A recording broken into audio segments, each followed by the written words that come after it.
Okay, welcome to the Township Board of Trustees meeting for November 9th. And Mr. Kent, would you lead us in the pledge? I pledge allegiance to the flag of the United States of America and to the republic for which it stands, one nation, under God, indivisible, with liberty and justice for all.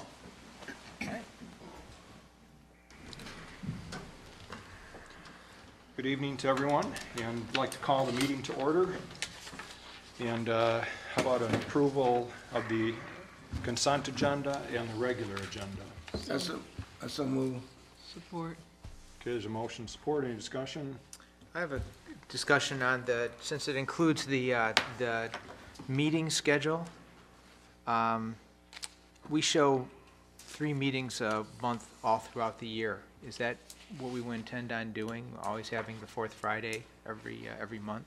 I mean, given all the task force and all the other things that we're on, I mean, is that? Well, I'll tell you what. Let's pull that out and we'll talk about that, okay, about the schedule. So we'll make that item 5B. Thank you. Thank you.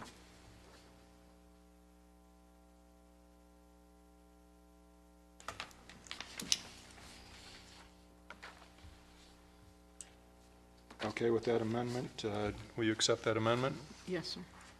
Will you, Mr. Massey? Yes. Okay. Any other changes or additions? With that, all those in favor? Aye. Any opposed? Okay, thank you. Now moving on to citizen comment.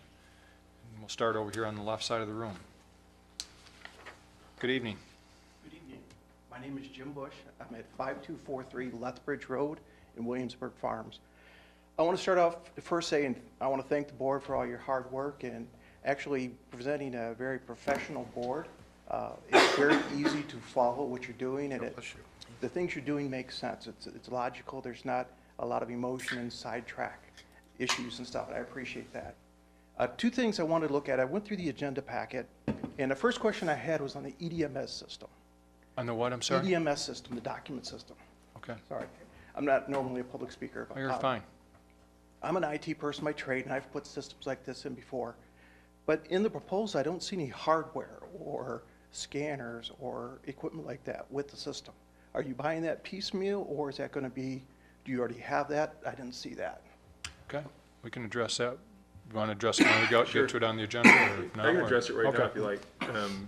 A lot of the entire process is going to be, and in the capital improvements plan is more detailed, and it's about $180,000 expenditure by the time we pay to have some of the items come in and scanned professionally for like building and assessing where we can't afford to take all year to scan them in. We had looked at several ways of doing it, but there are some other hardware things that are going to go along with it. This is just initially to purchase the software that will allow us to get started on the process. Okay. And with the idea behind it being that we can get a whole month's head start on probably what's going to take us a whole year's process to go through. Okay. So this request was only for the software to get us started. And that makes sense, but reading through it, it was like, because I have done this for different programs, and usually it's a bundle. You get the hardware, then you put the software on it, and it's kind of a package. So I was kind of curious about that. The other suggestion or comment I have is you have in there a 1-year maintenance contract. And in the past, when I've bought in software packages from companies, usually you can negotiate a 5 or maybe even longer maintenance contract where you lock them in and say, okay, I'll buy this package, but the maintenance is going to be constant for 5 years, no cost increase. When you're doing that, sometimes you have that leverage, and that might be something you want to think about. You don't have to pay it up front. You pay it as the years go by, but if you can lock it in, you can save a few dollars. Good suggestion. Okay. Okay. The last comment I had was more for the treasurer. Going through the check register, I noticed that we have like several checks going to the same company, Ryco, and I'm assuming that's for copiers. Yes. Does it make sense to put those all together into one? I mean, I know there's a cost every time you do a check. So if you took 4 to 1, I know that's pennies, but. Right, well, part of that is there's different services, and part of it, there's 2 different funds, DPW fund, Okay. as well as a general fund, and each one has to pay it separately. Actually, the police is part of the general, so it's all general fund, but there's separate checks. One is for the actual machines, and the other one's for the actual processing. Okay, and the reason I ask is where I'm at, bows. We had to go through cost cutting, and one of the things that we did is we looked at all our bills and we consolidated them, and by taking the copiers and putting them on one cycle, one maintenance contract, I was actually able to negotiate a better maintenance cost, because you pay per click or per page, as we call it. So by putting them all together, I was able to kind of penny them down and get like a fraction of a penny off type of stuff. So it's just things I saw. I wanted to give that feedback. Very good. Great, thank you.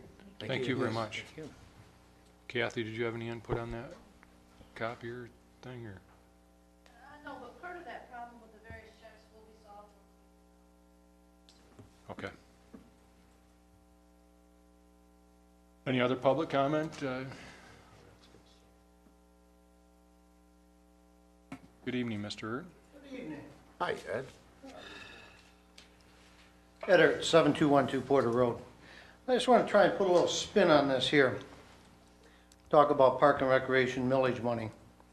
We talk about the Historic Commission being part of Parks and Recs, so they can potentially have some of that millage money, they think. Let's remember, pathways are part of Parks and Recs. Pathways are approved by the governing bodies, 3 governing bodies that approve their master plan. So potentially, pathway people could get a piece of that money. And so on and so on and so on. I believe that money was sold to benefit Bicentennial Park. And that's what the people voted on.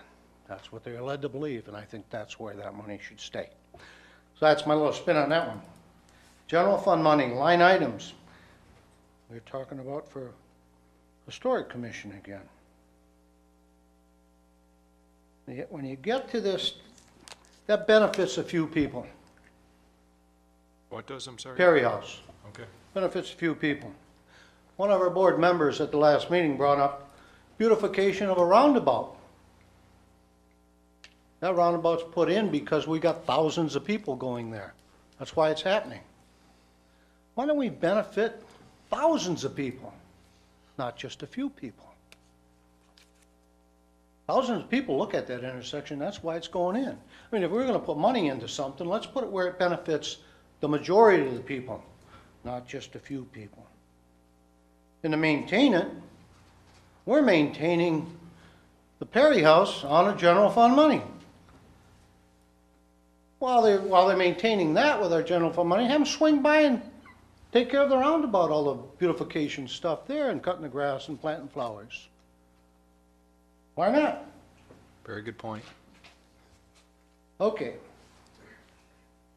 You know, that's basically where I'm at. Let's put that money where it benefits thousands of people, or the majority of the residents, not just a few that have this little interest. Thank you. Thank you, Mr. Hurt.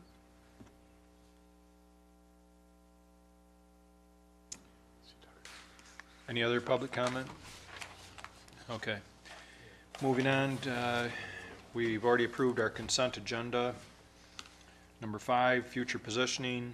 Board will receive the DPW budget from Director Sears detailing the projected 2018 revenues, expenditures, and capital improvement plan. Mr. Sears? Good evening, everybody.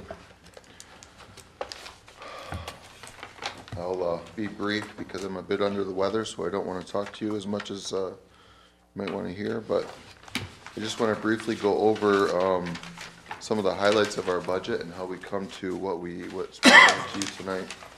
The budgeting process really starts for the DPW in August when I take input from all staff and consultants. The staff that are out in the field are really key to what we need to be doing maintenance-wise and capital improvement-wise. Their input's taken very seriously. From there in August or October, between myself and the finance department, we developed the actual budget document for review by the administrative team, being Dennis and Kathy, in October and November. And then in November, it's edited as necessary for presentation to your body. Some things just to briefly go over how we come up to our actual budget amount is a little bit different from the governmental funds because our operating costs determine our revenues. Basically what that means is our model that we use is it takes into account what our operating costs are, what our assumptions are for the year, what kind of projections that we see for increases, water usage, and what our expenditures are to the county for water and sewer, so on and so forth, and that gives us what our revenues need to be. That's how we set our rates. The budget is created first, and the rates are determined by the amount of cash needed to fully fund the department. The revenues are always budgeted. I always budget in kind of a conservative manner with revenues, meaning that there's a cushion in the budget so that if we have a year that we do not have the usage that we may, if people stop watering their lawns, if we have a really wet summer, we could see a huge dive in usage, what could jeopardize our cash flow throughout the year. So you do see a surplus in the budget that's already there at the beginning of the year. That goes to capital dollars at the end of the year, but it also acts as that cushion. Whereas if we have a bad year for revenues, we have that threshold to where we can make that up easily. We're not allowed to operate in a deficit. Obviously, the tax fund or the general fund isn't either. Our rate structure is set up to promote long-term system sustainability. So basically what we're trying to do, we have very aggressive maintenance systems in the DPW, and I know that I went over this with you before, but we really are a top-notch department in the state of Michigan, meaning our sewer improvement system, maintenance programs are some of the best in the state. Our water system is very well maintained and newer, and we're set up to be successful in that manner with the rate system we have now. And we've been able to pay cash for some of our capital projects that we're doing now and that we'll be doing in the next few years. That may not always be the case, but right now it is the case, which is good for our ratepayers. If we weren't in that position, we would be bonding out all these projects, which would increase rates overall. So we've actually done a really good job since the recession started. I know some of you were here back when everything plummeted and the DPW was not in a good position at all. And we went from nothing to have a very sustainable and operational department that is set up for the long haul, that will keep going for a very long time. And you'll never see a system that, you know, our neighbors have to the north where they can't sustain anything and they're a mess. We're set up very good here, and that's due to the board and the hard work of the DPW before me. Just to go over a little bit of the budget.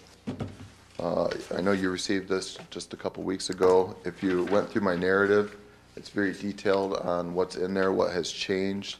You'll see very little has changed really in my budget. Staffing, the staffing raises and insurance and so on, set forth by the collective bargaining documents, health insurance increases, stuff like that is really the only increases you'll see. You'll see the capital spending in there. Those are revenues from fund balance, and then their expenditures. So really, some of them are passed through, some of them are not. Our enhanced maintenance are built into the rate, so those are already there. Some of the things that you'll see, I want to go through a few of the capital requests. I'm not going to go through all of them, but there are something that some of them I want to highlight.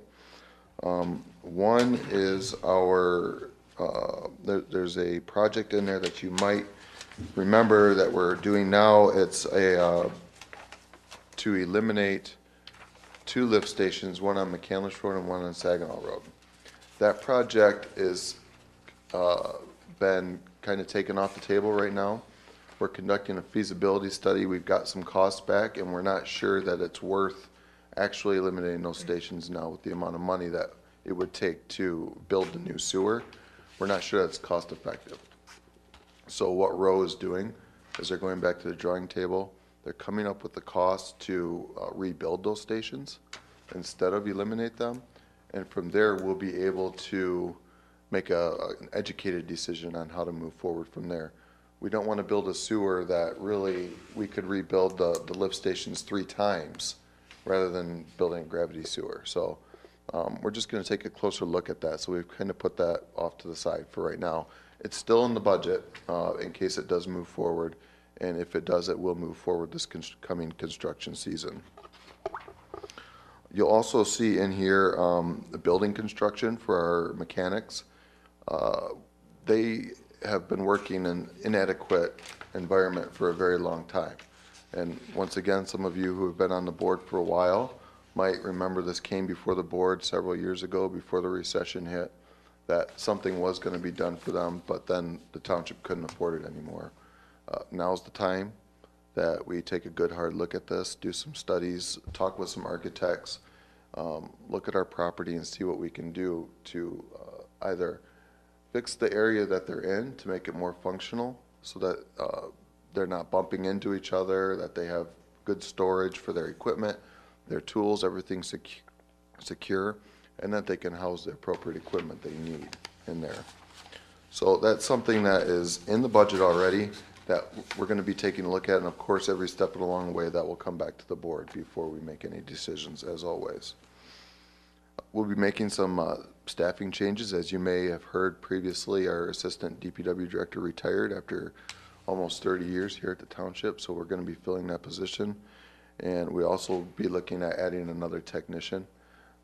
Just a couple years ago, back to 5 years ago or so, we had 12 technicians. Now we're down to 9. Since we've installed the crew leader position, we've kind of taken a technician out of the labor force. So we are going to be looking at if we need to put another technician into play. That salary is already built into the budget, as you see it now. With that, I can answer any questions you might have about the budget. Mr. Massey? Mr. Chair, my question, you mentioned that watering your lawn. Yes. Sounds as though that you're anticipating that you see a shortfall coming. Well, we don't see a shortfall, but it's not always revenue we can count on because that's something that fluctuates season to season. If we have a really dry summer, that revenue increases quite a bit. If we have a really wet summer, it decreases quite a bit. So it's not revenue that we typically count on, but we have to estimate it the best we can. A lot of things in this budget, you'll see our estimates, and even if you look at the history from year to year, they may not have gone down because we had decreased appropriations the year before, but some things we have to budget for in a manner so that we're covered in case we do incur those costs, like utilities.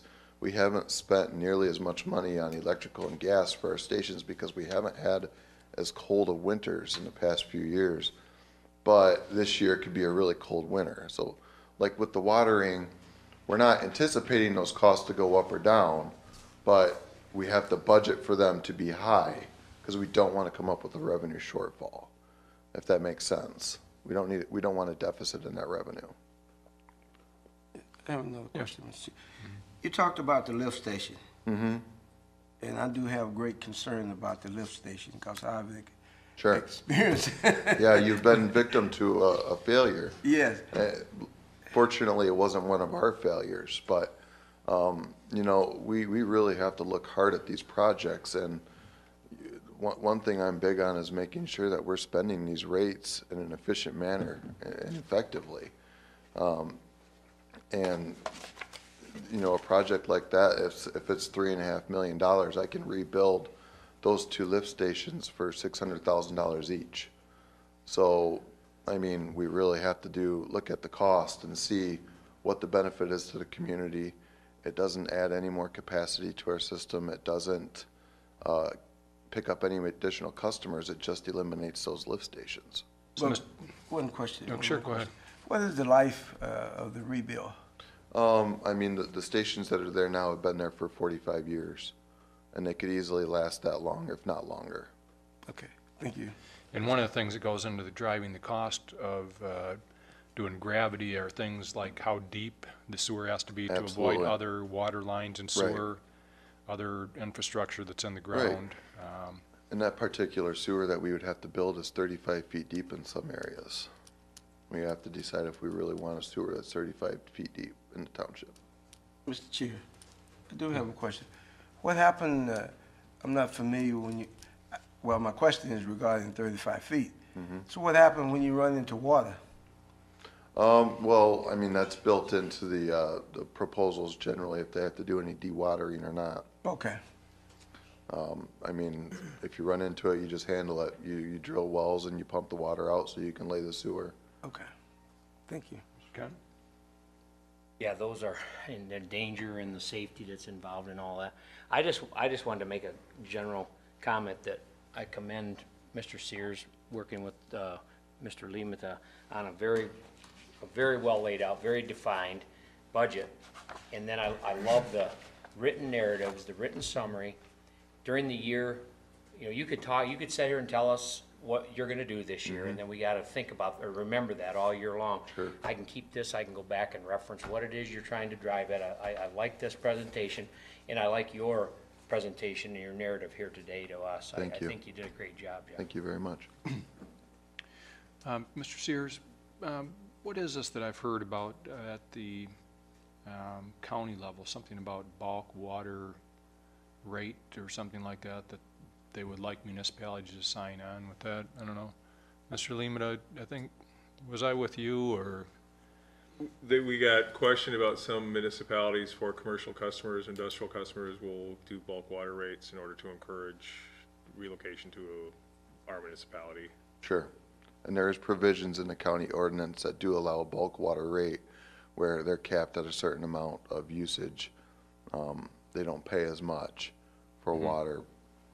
I haven't heard any movements to actually do that yet, but it certainly is a tool that you could use to encourage businesses to come to our county if that rate decrease for them is passed down to us from the county, obviously. Yeah, the question I had on that, I was kind of confused, because I think I was at that meeting, I thought he said it was raw water, it wasn't treated water. No, that's something Right. different. That's a different thing? Yeah. Okay. Yeah. So you're still talking about treated water? Treated water, they do have at a that reduced provision rate that for- I don't believe as it's used compared right to- now. But how do they handle the raw water? Because that, if you're selling raw water to them, it has to come out of a different pipe somewhere. Well, at this point, I don't believe that they have the infrastructure in place to have raw water come into the county. But they could easily, I mean, they've built enough water main in the past 3 or 4 years that they could easily bring it into the county so that they could supply some of these manufacturing companies with raw water Right. at a cheaper rate because they don't have to treat it. All they have to do is pump it to those industries. But I think they did mention at that, Sure. at that meeting that they do have the capabilities, because they were. They do now, yeah. Right, with this new pipeline. Well, they control that water coming into the water treatment plant, so they could easily build something that they could do that. That would be a huge investment on the part of the county. I don't see it happening in the coming years, but it would certainly be a big attraction for a lot of industries to come here. Absolutely. Mr. Mansour? Director Sears, I have a question, not so much about the budget that's proposed, and I agree with Trustee Kent about the way you've kind of narrated and bucketed some of these expenses, very helpful as we go forward. My question really is about, taking a look at the summary, the 2017 adopted versus where we are through basically the first week of November. Right.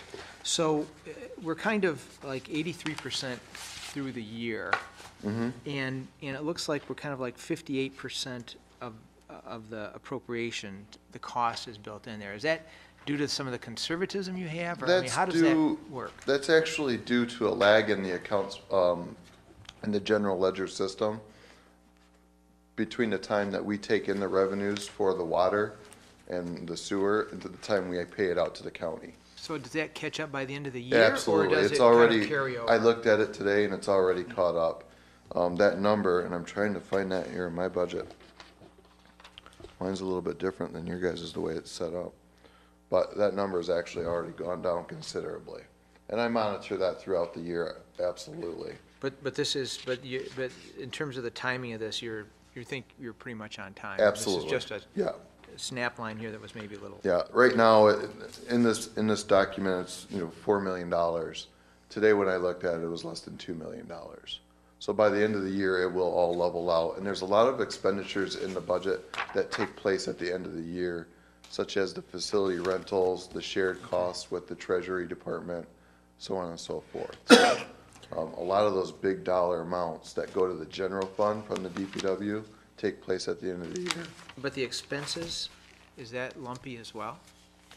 It is in some cases. The water and sewer is, I mean, Okay. you'll see those, I mean, like I said, we take in those revenues and then we pay the water and sewer bills after that, which is the reason you see the big lack here. All right, thank you. Mr. Chair. Yes, Mr. Massey? Mr. Sears, you mentioned 12 years ago, we had about 12 technicians. We did. Today, we have 9, and I think you alluded to the fact that you may be adding a couple of technicians. We're looking at adding 1, correct? Just one? And we're in very preliminary talk. I dropped that on Dennis just a couple weeks ago, and he kind of looked at me cross-eyed and said, let's get this over with. But, yeah, it's in the budget to add 1 Yeah, I this year. saw it, yes. But I thought you may need 2. Well, and, you know, I haven't made that determination yet. We don't want to have too many people. We were comfortable with where we were at with 9. Then we installed the crew leader position. That took that person out of the labor force at least half-time. So we really need somebody back into that labor position. I wouldn't say at this point that we need 2, but I reserve that for later, for sure. Jeff, speak to the use of the temporary labor during the summer. Those are the months Absolutely. where our maintenance is the highest, And it's a huge help. You see in here contingent wages in the budget under the administrative section. That's for temporary summer employees. I hire 4 generally college-age kids to come in and work with the full-time technicians. And they go out and they help turn valves, they help clean sewer, TV sewer, locate valves, do any kind of miscellaneous yard work that we do, so on and so forth. It is a tremendous help throughout the summer. Usually we have them here from June to late August, and just those 3 months having that added workforce is huge. The added full-time technician would really help out with snow plowing and so on and so forth, but the temporary workforce is really, and actually this past summer we had an intern in the office also, which was a big help too. So we're very pleased with how that's turned out, and we've only started doing that again the past couple of years since I've come back on, and it's been great so far. What, Go ahead, Mr. Massey. what criteria do you use to, I guess, rate your summer help? Do you evaluate your summer help after the end of the summer? No, not generally. Some of them, I mean, I observe and I get input back from my technicians on what kind of employees they are, what kind of workers they are.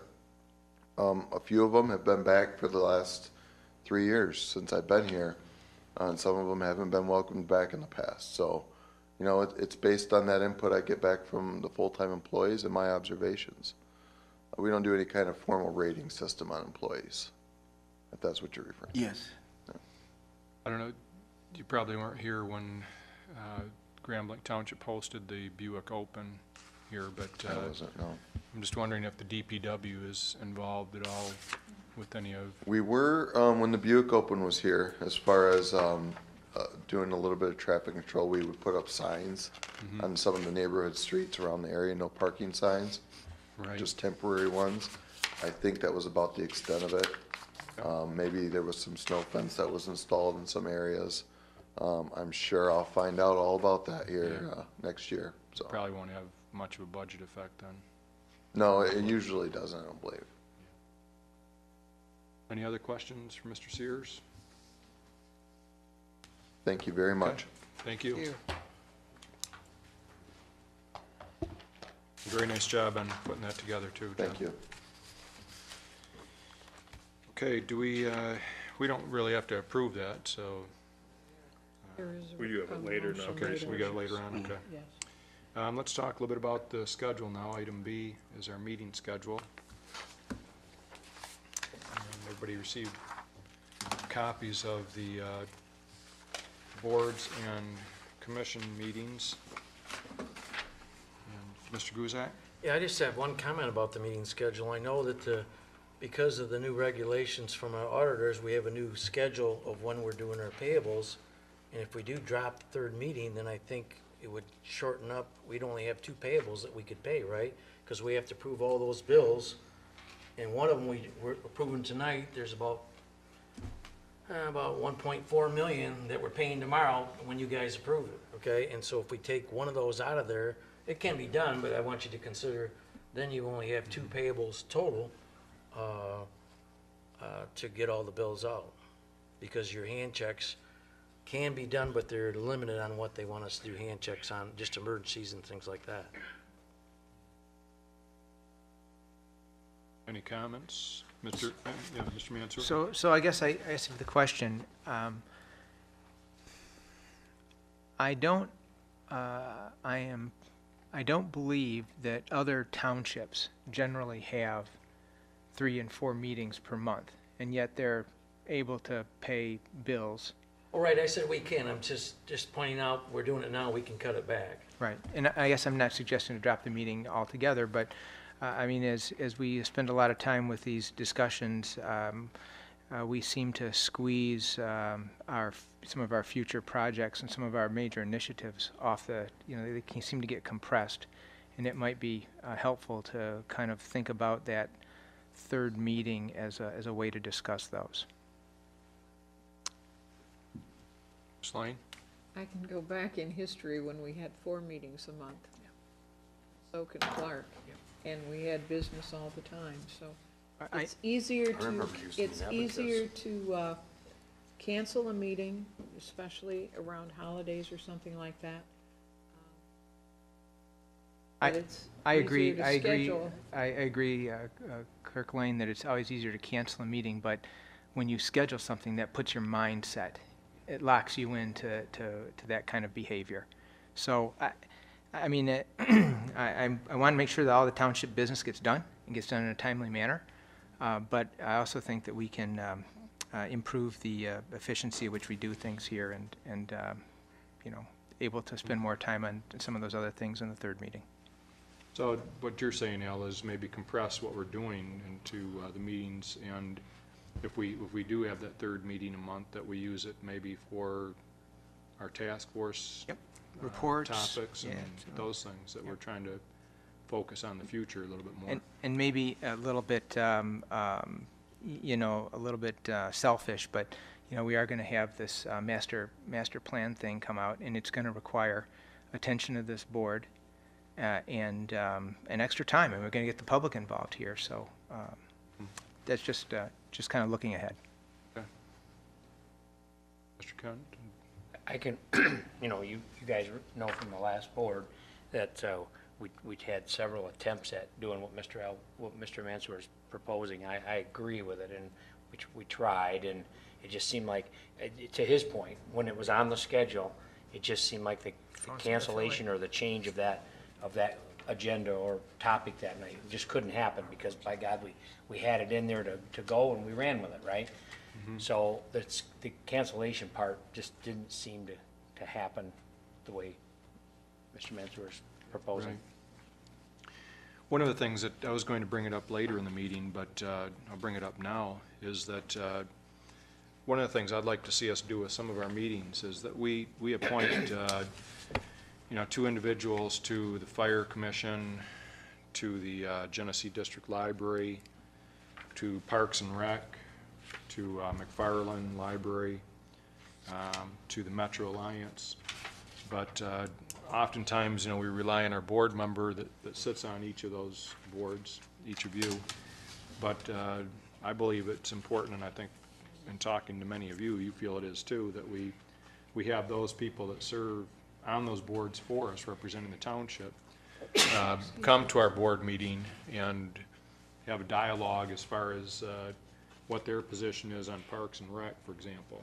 I believe Tom Pettit serves on the Parks and Rec on behalf of the township, but I'm not sure how many of you have actually met him or met the individuals that serve on the other boards.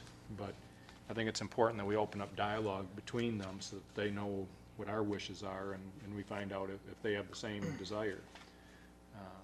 If they don't, then we need to probably talk about that. Mr. Mansour? So Chairman Bennett, maybe I can kind of pivot this a little bit and just, and maybe think about that fourth Tuesday meeting as one where we do kind of these special report outs and get us to handle our business in the first 2 meetings of the month. Yeah, so maybe we keep it, but what we do is we look at what we're going to do at that meeting. And Mr. Limita, when we draw up the agendas, I think we could look at that, and I think that's something that would help us to, maybe if that meeting's mainly for future focus, our task forces, we can make sure that they're prepared for, our board task force can be prepared for using that meeting to, I don't know, bring back to the board what our task forces have done and what we need to take action on maybe. And I agree. I think that's, when you look at the first meetings where we have the board reports basically that coming out in that first meetings of the month, that's a great time for that. You hear from department directors and you hear what's going on. The fourth Tuesday, and in fact, it's written into my planner that the fourth Tuesday has to be subcommittee reports because we don't want to get them all in one meeting. So I think that really does change that focus to where the future positioning, that's really the board's business. You guys have a pretty aggressive top 10 list of things that you want to accomplish. So Trustee Mansour's point is well taken.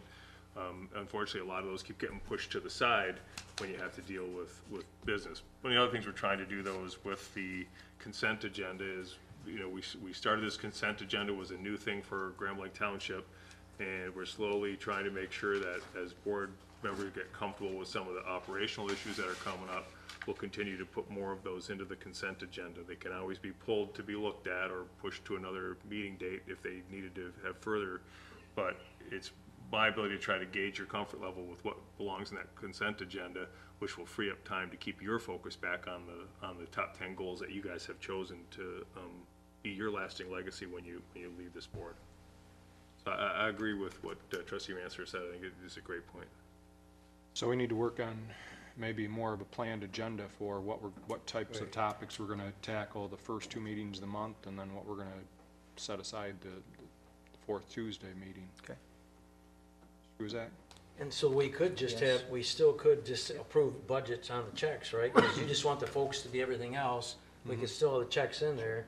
I thought it was being eliminated completely, so I think your idea is a great idea as long, because we can move You can back. but- insert the check register like. Yeah, like we do now, we just approve it. Okay, that's great. That's all, thank you.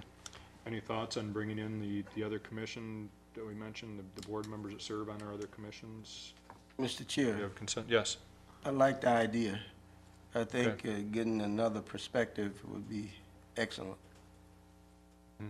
Ms. Lane? I concur. I think we need to have more back and forth discussion so that things like we had with the McFarland Library, they feel more comfortable calling us and bringing to our attention their needs so we can address them and they're not being frustrated. We'll move forward with that then, if it sounds like we have a consensus. Ms. Mr. Lane? Chairman, I would like to make a motion then, since we didn't approve the calendar under the consent agenda, to approve the calendars as presented. All those in favor? Aye. Any opposed? Okay, thank you. Moving on to the public hearing for the proposed general fund, special revenue funds, and Department of Public Works budgets for 2018. The property tax millage rates to support the proposed budgets will be a subject of this hearing. Mr. Limita? So what you'll want to do here, Supervisor Bennett, is go ahead and open up your public hearing and allow the public, what there is, to see if there's any comments that they want to make on any of either the general fund, special revenue funds, the DPW, or the property tax millage, and open that up available for public comment. And then you'll close those, then we'll be able to move on from there. But I believe that we've gone through all of the budgets. We've had them since September 1st for the governmental funds. We've had the enterprise funds in the last few weeks. And I think you can open that up and go from there. Okay. So we'll open the public meeting for comments on any of those funds that were just mentioned. Is there anybody that would like to comment? Okay. Doesn't look like we have anybody that wants to comment on that, so we will bring it back up here to the board, and we'll close public comment. And with that, our next step is to go to the operational issues. Mr. Lemata? Yeah, and so before you have a resolution that's been provided in your packet, and Director Sostak is here as well to answer any questions that you may have, but it is required that you do this by resolution, and it talks about what we have, the anticipated revenue coming in of $14,938,254. Also, you have a general fund balance unassigned as of January 1, 2017 of $1.9 million. So the total available to appropriate $16,872,080. We also have appropriations or general fund expenditures in the amount of $14,938,254. Also note that we do on the back page have the following tax millages authorized. Again, we held the public hearing for the tax millages earlier this year, but total millage request to support the budget before you for the general fund is 6.3889 mills, and again, resolution for the board to consider. Any discussion, Mr. Kent? Mr. Chairman, I'd make a motion that we approve the 2018 Grand Blanc Township General Fund Appropriation Act Resolution. I don't need, the numbers have been presented. I don't think, Mr. Laddie, I need to reiterate those, as well as the millage included in that resolution. Support. Any further discussion? I have a couple Yes, questions. Mr. Mansour? So let me ask a couple questions about a couple of the line items here. So in terms of the police expense, I see that's going up, maybe due to some of the expected expense of the Ally Challenge later this year. I'm not sure. But is there any revenue offset that we're expecting to get if we have to spend extra police time, energy, et cetera, to facilitate the event? It's a great question, but there isn't specifically revenue that is generated that comes back to us. We don't have any type of agreements from like providing law enforcement or whatever to that specifically where we would get some type of reimbursement. I think it's just one of those where it's considered a community event, and while our expenditures will go up for the anticipation of the security that we'll have to provide, no, there's not an offsetting revenue that comes back to us from the event specifically. With the increased cost, is it due to the tournament or just increased cost to our police department? I mean, we know that we're going to have some additional expenditures, obviously, because it's a Right. big event that they're anticipating bringing 50,000 people in Right. over a few short days. But, you know, it's also one of those things where we do have sometimes anticipated costs that are going to come up, whether we're doing coverage on parades or Right. whatever. And I mean, it's factored in, but you know, and then when you look at the revenue side of it, even being able to determine whether or what our reimbursement will be from the essential services, from the personal property tax, the MPP, and what we get back. Right. We don't have the exact formula knowing what we're going to get as personal property taxes slowly eliminate over the next 5 years. And that's a guess too on we put in an educated guess but of $100,000, but we don't know exactly what that will be. So there could be additional revenue. I think $100,000 that we put in is conservative. Next question here was the 6.3889 millage. How much revenue is that expected to generate? Oh, just from the, Yeah. if you look at just what's coming in from the millage, Is that, I just was kind of trying to find that and I couldn't. $8 million. Talking about the total, are you speaking of the total millage? On the 6.3. The 6.3889 Yes. we're talking about approving here. It's 8 million? Yeah, it's 8 million. Okay. All right. yeah, I mean, we kind of have to pull them all together, but I mean, when you look at, So that's what it is? Yeah. Okay. Under the general fund revenue, It's you'll the find it top line starts item, out right? at Okay. 5 million Um, for general fund, but then you'll also have the millage that goes to pay for the building next door. So if you go through here, you'll see some of those particular things that are listed.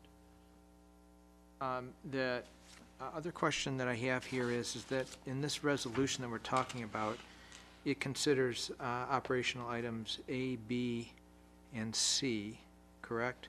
But not the fire commission budget, item D. Is that correct? Is that your? Fire commission is separate, it's item 7C. This is just a general fund. This is, yeah, this is purely a general fund. Oh, I thought we mentioned the special yeah, I thought so too. I thought you mentioned the special revenues and the DPW. And the millage. No. In the motion, it would be only the general fund. Correct. Oh, okay, Yeah, we'll do, we need to Yeah. do separate Yes, resolutions fine. for okay. both the general fund and special revenue funds as governmental funds. There Yes. are no resolutions for the DPW or fire commission budget. That'd just strictly be a straight motion, not a resolution. Thank you. Anything else, Mr. Mansur? Okay. Any other questions? With that, Ms. Lane, would you like to call the vote? Mr. Kent? Yes. Mr. Mansur? Yes. Mr. Thomas? Yes. Mr. Guzak? Yes. Mr. Massey? Yes. Myself, yes. Mr. Supervisor? Yes. Thank you. Okay, the next item, under operational issues, the board will consider approval of the 2018 Special Revenue Funds Budget Resolution. So moved, Mr. Chairman. Motions? Support. Support. Discussion on the Special Revenue Funds budget? Discussed it at previous meetings and gone over it pretty thoroughly. No questions or concerns, I'll ask Ms. Lane to call for the vote. Mr. Kent? Yes. Mr. Mansur? Yes. Mr. Thomas? Yes. Mr. Guzak? Yes. Mr. Massey? Yes. Myself, yes. Mr. Supervisor? Yes. With that, the board will consider the approval of the 2018 DPW budget. Had Mr. Sears discuss DPW? Any further questions anybody's thought of since then? Mr. Chair, Yes. I guess I had a misunderstanding. Clear this up for me, please. I didn't think we had to approve that right You now. don't, there's nothing in the law that requires, you're required by law to approve by resolution the governmental funds, so the general fund and special revenue funds.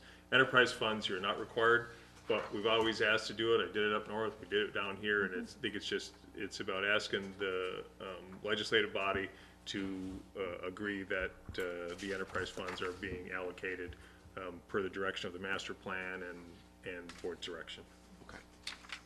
Okay, thank you. Okay, any further discussion? Okay, We all need a- those in favor? We don't have a motion yet on the DPW budget. Oh, we don't? I thought you made it and, No, Yeah, and I supported it, right? no, Yeah. that was in the That was- previous right, one. that That was resolution. special Okay, yeah. funds. All I was waiting for So moved. somebody to make a Okay. motion to. Mr. Kent made the motion. All right. Mr. Mansur, you. All those in favor? Aye. Any opposed? Board will consider approval of the 2018 Fire Commission budget. So moved, Mr. Chairman. Support. Okay. Supervisor Bennett, last time Yes. the board had some questions, and Chief Burdette did go back and revise some of the things in his budget. I think he'd like to just address those with the board before you guys move forward.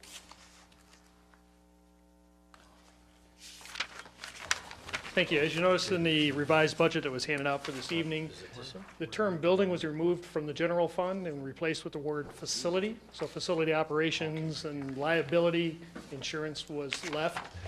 Building was removed from that. One of the other concerns that trustee Mansour had Here, was just a the, moment. I'm sorry, Chief, what's the question? Did we get, it's in your electronically. In your packet. received I the do have a printed copy of it if anybody needs it, but, go ahead. Okay. Thank you. I'm sorry. okay. Trustee Mansour asked about extending the life expectancy on the ladder to 24 years. That was changed to even out the amount of the monthly contribution that's needed. And the last comment was regarding the vehicle exhaust handling system, removal of it, and that was removed from the capital expenditure list. So, Very okay. good. All right. Okay, any questions for Chief? Okay, right, thank you very thank much, you. Chief. Right. Just give everybody a chance. chance to look at it for a minute?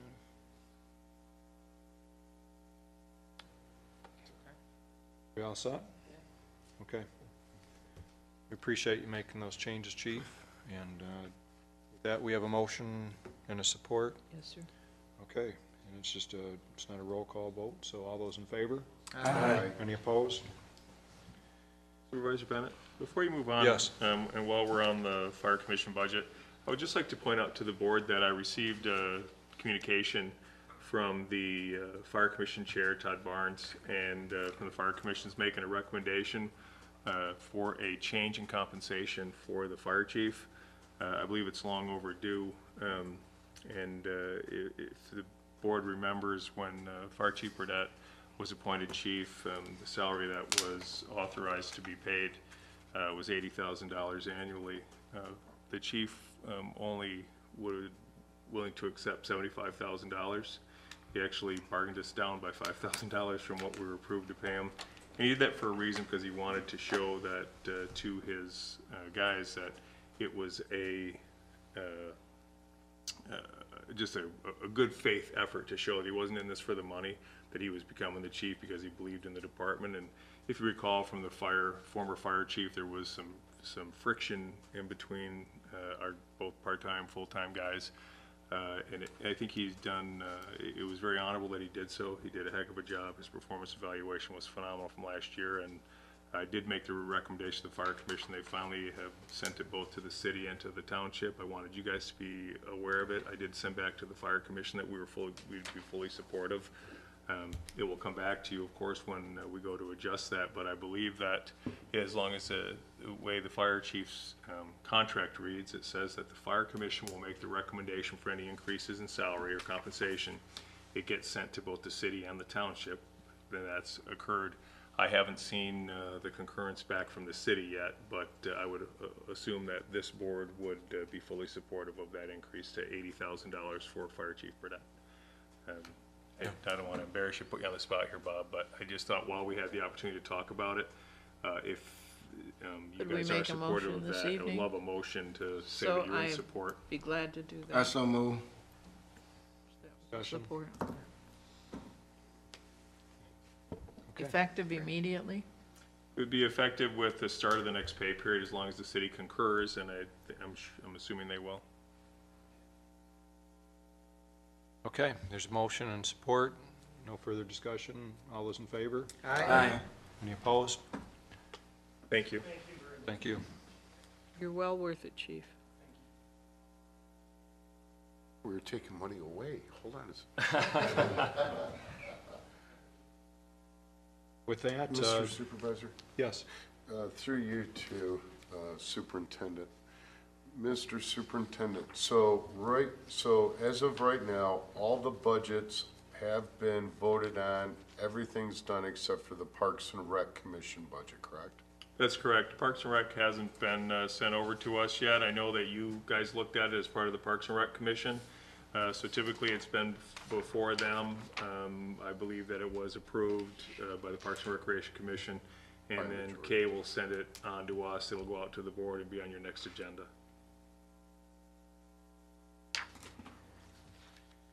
Item E, the board will review the quarterly treasurer's investment report. And I think everybody received a copy this evening at your seat, right? Right. I'll just hit some of the highlights. This is just the first quarter report.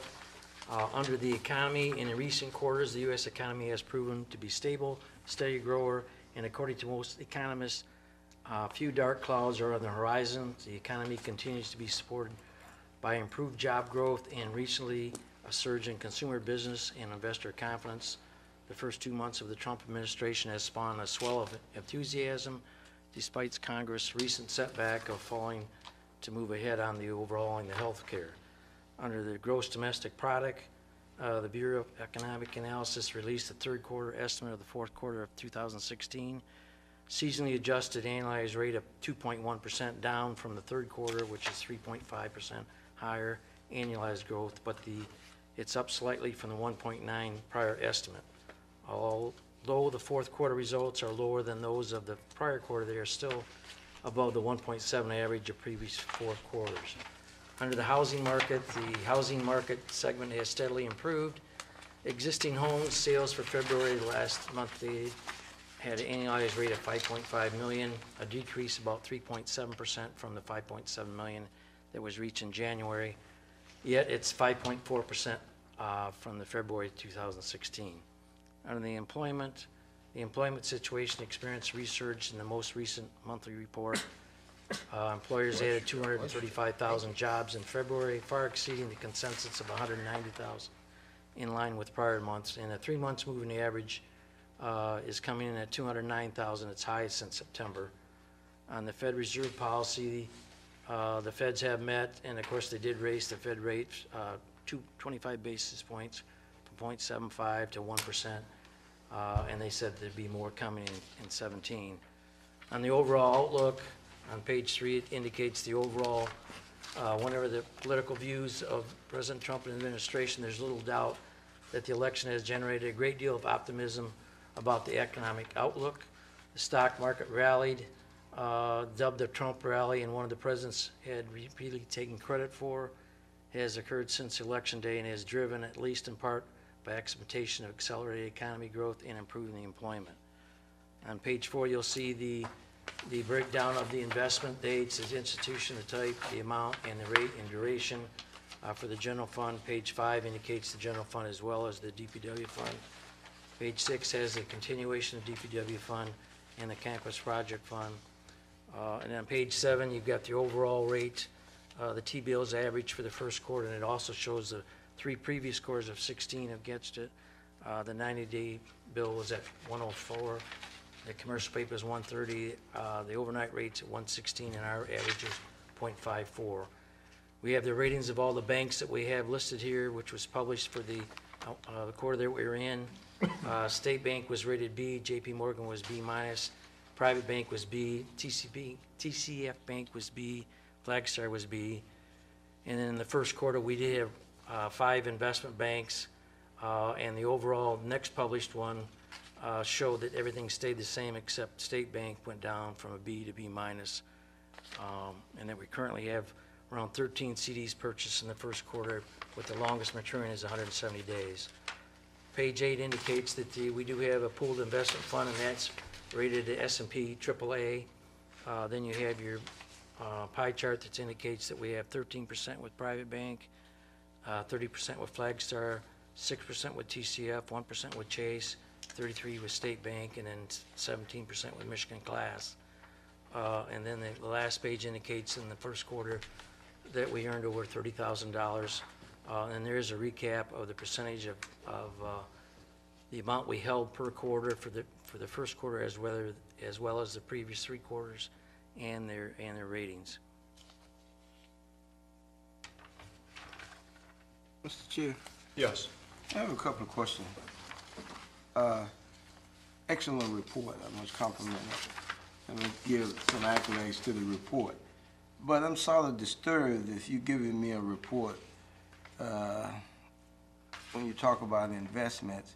You give it to me 2 minutes before the meeting, and I'm expect to review this report and come to a, I guess, valid conclusion that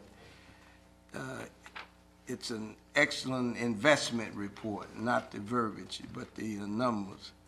So why does it take, why it wasn't given to us in advance? Well, I thought you'd want to consider all the other things that are in there, and I didn't want to disturb your thoughts on all the other projects, as you had all the other budgets. Normally you do get it a couple days in advance, but because of the holidays and things, I thought it was easier for you to, because basically it's a historical report and it's showing where all the CDs are and things. But Let me ask you a question. Is there a problem if we receive it 5 days in advance? No, there's no problem. Yeah. Mr. Kent, did you have? I guess I would ask the question along the lines that Mr. Massey's asking, is that why were we reviewing a March 31st quarter end report December 1st? To me, I don't need this. If I'm going to review a report 9 months after the quarter's, or 8 months after the quarter's over, that's like picking up the newspaper from April or May of this year? Is there, I guess maybe I should have rephrased my question. Why are we getting an investment? Why would we review an investment report for first quarter in the almost the end of the fourth quarter of the year? Well, originally, we had, the last report I had, we summarized it in the fourth quarter, and then they said they wanted to do it monthly. And then we weren't quite sure how that was going to be handled, and I talked to the superintendent, and he said, well, go ahead and do the first quarter, and then do the second quarter in January, and then you can try to do the third quarter, because a lot of this stuff is backdated, you can't get to a lot of stuff. Well, that's what I'm asking. If Right. that's the case, Right. you know, then I'm thinking, holy cow, we got some people doing a lot of work for nothing if I'm gonna read a report 8 months after the quarter's over. So if this is we're trying to reconcile the past and we're gonna try to get caught up, now I get it, okay? If that's the case, then I want the reports. I'm sorry. Because at one point in time, we weren't sure, because instead of the annual one, we wanted to go to quarterly, and then I discussed it with the superintendent. He says, well, he wasn't sure either, just go out and do this and try to get caught back up. Quarterly, I think is best, just in a more timely manner in the future.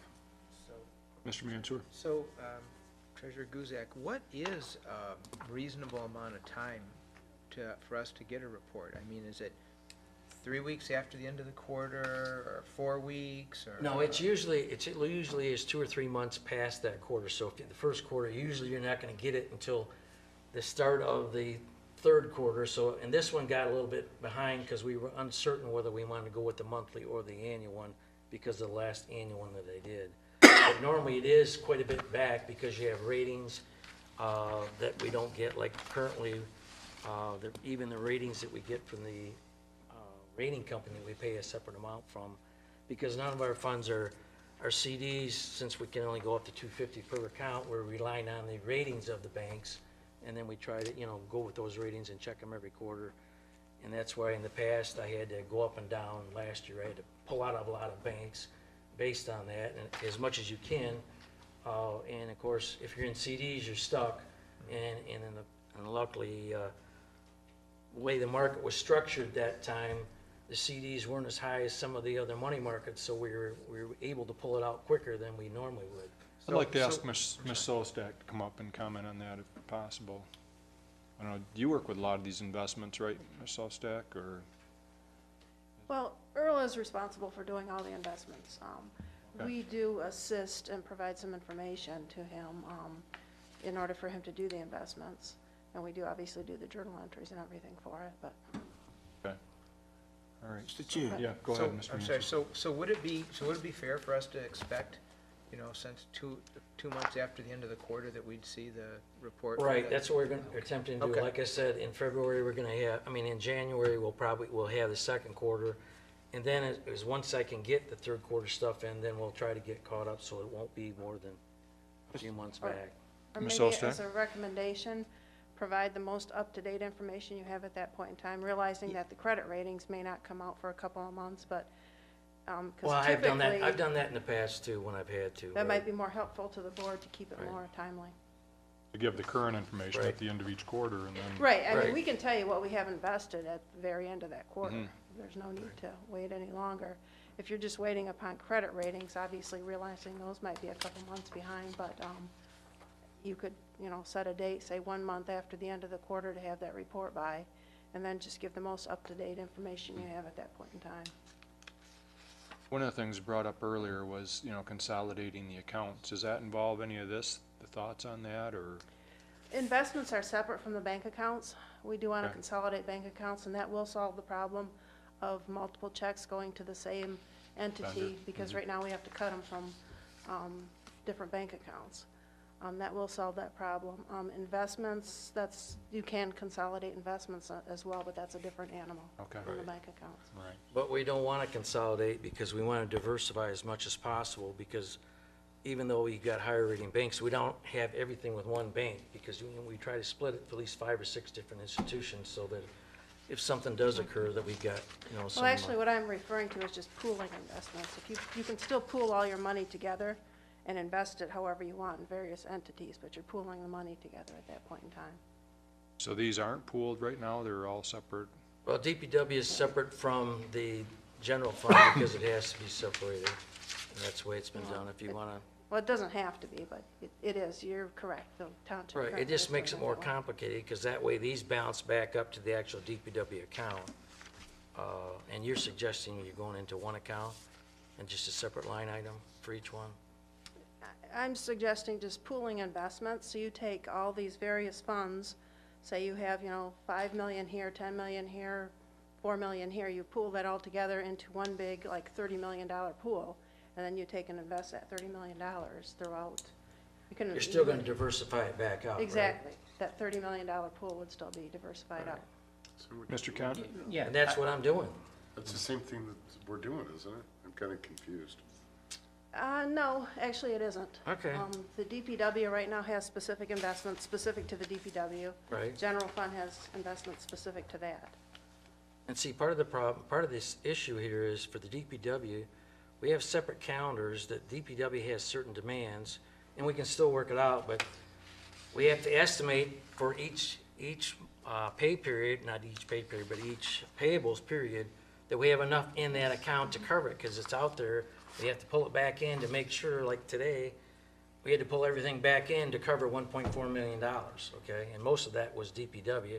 There was only like 630,000, I think, for general com. But that had to be pulled back in, and I can pull it from whatever account. I don't have a problem with that, but we still have to keep it. Mr. Kent? well, on that thought, I'm with Ms. Stozak on this. I'm looking at almost 70 accounts here, 70 investments. I understand the diversifying over 5 banks. I get that, right? Right. But why would we have 70 different investment accounts? Why can't Because- that be pooled into Well, 10? Well, the thing is across 5 banks? if you're when you look at, you're talking about like in general, you add all those items Yes. up, okay? Yes.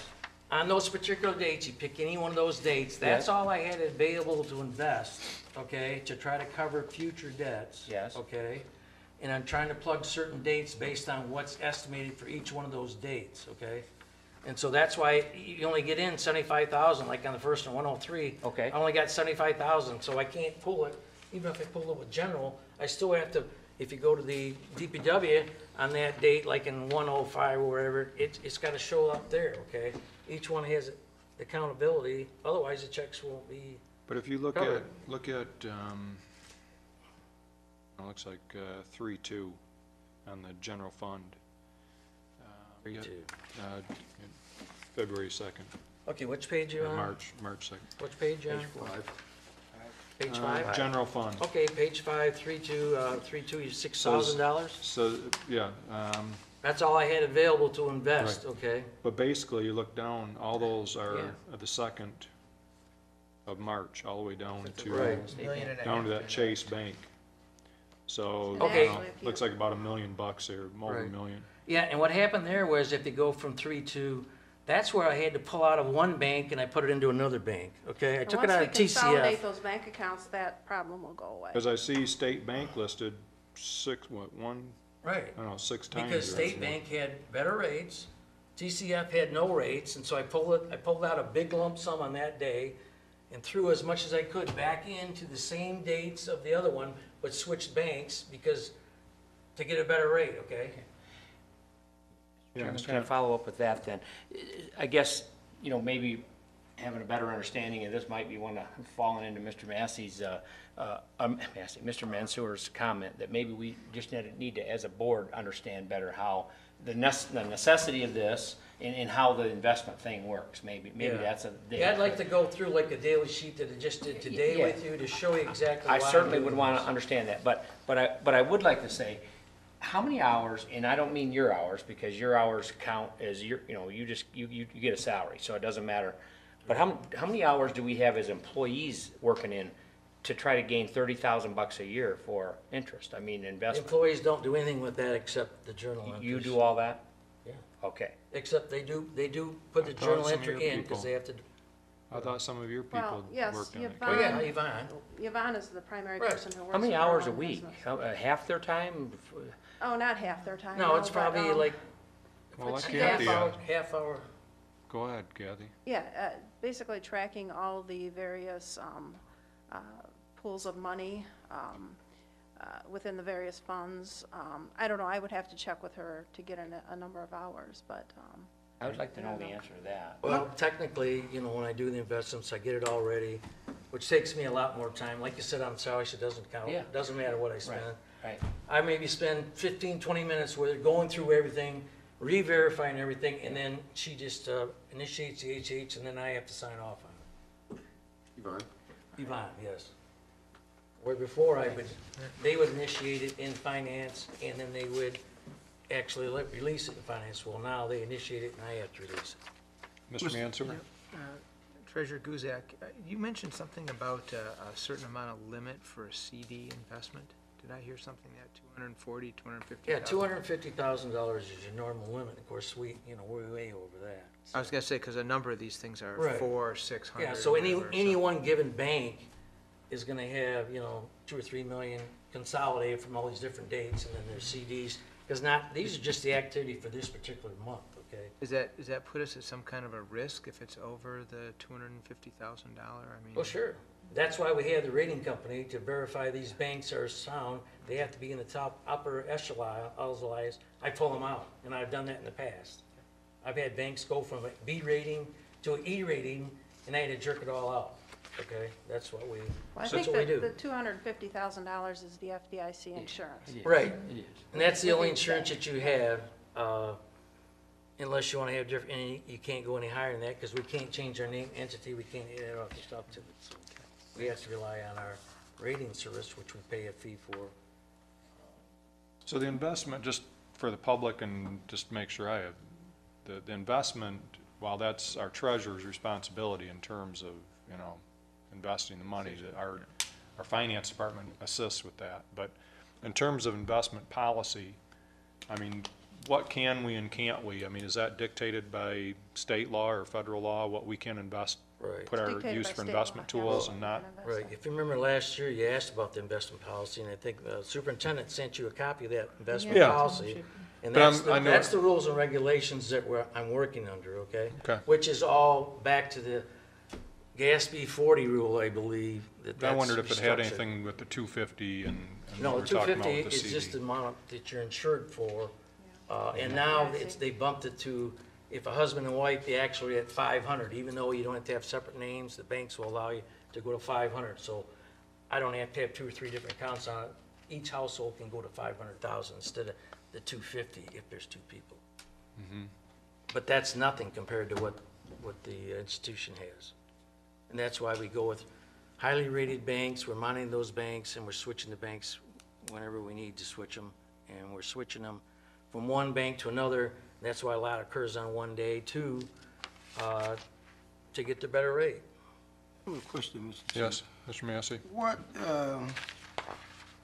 percentage of cost does the township incurs? In other words, for you to invest this money, there's a cost with the banks, right? No. There's no cost? Sometimes there is some cost on wire transfers, fees back and forth, okay? And on some banks, they don't charge. It just depends on the bank. So if you had to say in 1 month, estimated cost, now, what would you say the cost is? Well, we've got 5 different banks out there, but we don't access every bank. There's only a few banks that charge us, I think it's $30 a transaction. Not going out, but not coming in. So they'll take money in, but they charge going back out, where other ones don't charge either way, and I try to keep with the ones that don't. So it's probably less than a couple $100 a month. So do you think this is the best method that you're using now? Absolutely. This was set up by a prior treasurer, because how else are you gonna estimate what's coming due, each payables, and then and we try to have some liquid assets in there too, besides this, to back it up, because otherwise, then you can't pay the checks, and you have to say, well, you're gonna have to wait another 30 days until this comes due. What do you think of the finance director's idea? I'd like to talk to her about it, because I don't have a problem consolidating accounts, but I've got to have it in more than one bank. I've got to have it in at least 5 banks, because I would be very uncomfortable, because diversity is part of our township policy. security and priority of the funds are the primemost thing that's in all investment policies. So would it be fair to suggest to you that you and the finance director get together and Oh, have, absolutely. I'm gonna talk to her immediately. have some kind of dialogue, and then you guys come back to us and discuss what you guys, It's a good suggestion, Mr. Massey. Mr. Lima, any thoughts that you have? I mean, you were, I don't know, I mean, with our investments, we've done pretty good with our OPEB, and So I think what this highlights in Treasurer Guzak's right. We sent the investment policy out to the board prior to, and it may have been during the CAFR or something. We're kind of doing a review of policies. This probably is just a good time to send it back out again and maybe give it some agenda time, so that there's a lot of questions that were raised tonight. Treasurer Guzak's kind of walking you through. Director Sostak has made the recommendation during her presentation a month or so ago about consolidating some of the number of checking accounts basically we have out there, bank accounts, from 25, was it, Kathy, down to, something more manageable, which could be helpful part of this. But maybe we should kind of start off with a review of that investment policy, give Treasurer Guzak the opportunity to maybe dive a little bit more in depth about what he works through, so that the board, we can increase the understanding of everybody about. And the policy was provided, I think, I don't know when the last time it was updated, Treasurer Guzak, but it was provided, quite some time ago, probably from when Mr. Seifert was in your position. Oh, well, No, it's, we updated it. It's been updated since then. Right. So you guys can take a look at it and see if there's any action that needs to be taken. I think it was pretty clear cut, and it talked about, the treasurer's responsibility. When we talked about, what led to all this conversation was the quarterly investment report. That is mandated in the policy that it was done quarterly, and that's when Treasurer Guzak and I talked about it. Last year he did it for the recap annually, but the policy recommends that it's going to be out there quarterly. So I think to stick to policy, if the board wants to see it, and it is helpful that it gets out. If we can do it, push it 30 days to at least show the return on investment, so that it gives the treasurer the opportunity to show the board that he's being a good fiduciary of the township's resources and investing wisely and keeping it diversified, like he said, that he is within policy rights. I think it's just a good opportunity to start that conversation. Probably put it on in December for that matter. And we didn't, the last board didn't update the policy. Ms. Lane? I think that one of the things that the board might be thinking about, when you're talking about investing long-term, the OPEB monies, you're leaving savings in there to grow. What Earl has to do is try to invest on a daily basis or weekly basis, but then have cash ready to pay for all of the accounts payable during the course of so it's not like he can put I think millions we're all of aware of dollars that. away. Okay, Well, just clarifying it. plus when you have to report it quarterly, all the CDs and all the money markets are in here. It's not even required that I report this quarterly, okay? That's why when I summarized it, and then Dennis says, well, I don't know if you should be doing all this, because technically, I don't even have to report any of this. It's only if you go into Fed funds or something else that's going out longer term, and we can't really go out long term on this money, because we have to keep it close and liquid in order to cover these payables. And a lot of times, we've got other items that pop up and say, well, we've got this. And if you don't have we've got some of it locked down, some of it is in liquid so that we can get at it to make sure it's available. Because things change, every payable's changed. I'm constantly updating that calendar to try to make it work, and then adjusting with the liquid stuff. Mr. Chair. Yes, I have Mr. a Massey. question. Mr. Treasurer, have you ever incurred a loss No, I have not. over how many years you've been investing? 8 years. 8? Since 2008. I'm going on my 9th year, I guess. Yeah. Okay. Thank you. But we have changed lots of banks. Like I said, I've had A-rated banks, and I don't want to mention any names, during that bad time that were all A's and B's, and they went all the way to E's, and I had some CDs that I had to wait on because you can't break a CD, and luckily it was fine. But so now I've tempered it. I won't take any CD more. I won't go a year at all on any CDs, because I can't trust But you just said that you never incurred the loss, right? No. Right. He's been very good at Let investing. I guess it depends on what you're saying the loss is. I mean, every time we've had investment, we've had investments out there, we've had it available so that we could pay the payables. We've never had a problem with that. So what is your definition of loss? It must be different than mine. Well, let me give you a simple definition. If you invest $10 Okay. and you lose $5, that's a loss. I didn't lose. If I invested 10, I got back 10, 15 or whatever. I was always ahead. Okay. Okay, We're I gonna- thought we were on the same page, but I want to be clear because it's a valid question. I want the answer. So, and you need the answer too. Yes. Well, you know what, this is a great discussion. I think we had a few questions answered for people, and I think, you know, and it's an ongoing, obviously investments is something that we're gonna do on an ongoing basis, and everybody's looking for how do we get the most bang for our buck, including, you know, which is Earl's primary job here, but I think, you know, that would work great if Kathy and you can get together and see if Kathy has suggestions. Obviously Kathy's worked in this arena for a number of years as well. Right. And Dennis as well, and see if there's anything that they would suggest. Mr. Thomas had his hand up first, and then I'll get back to you, Mr. Guzek. This is a lot more comprehensive than it was the first time that I saw one, and I appreciate the extra effort that went into this.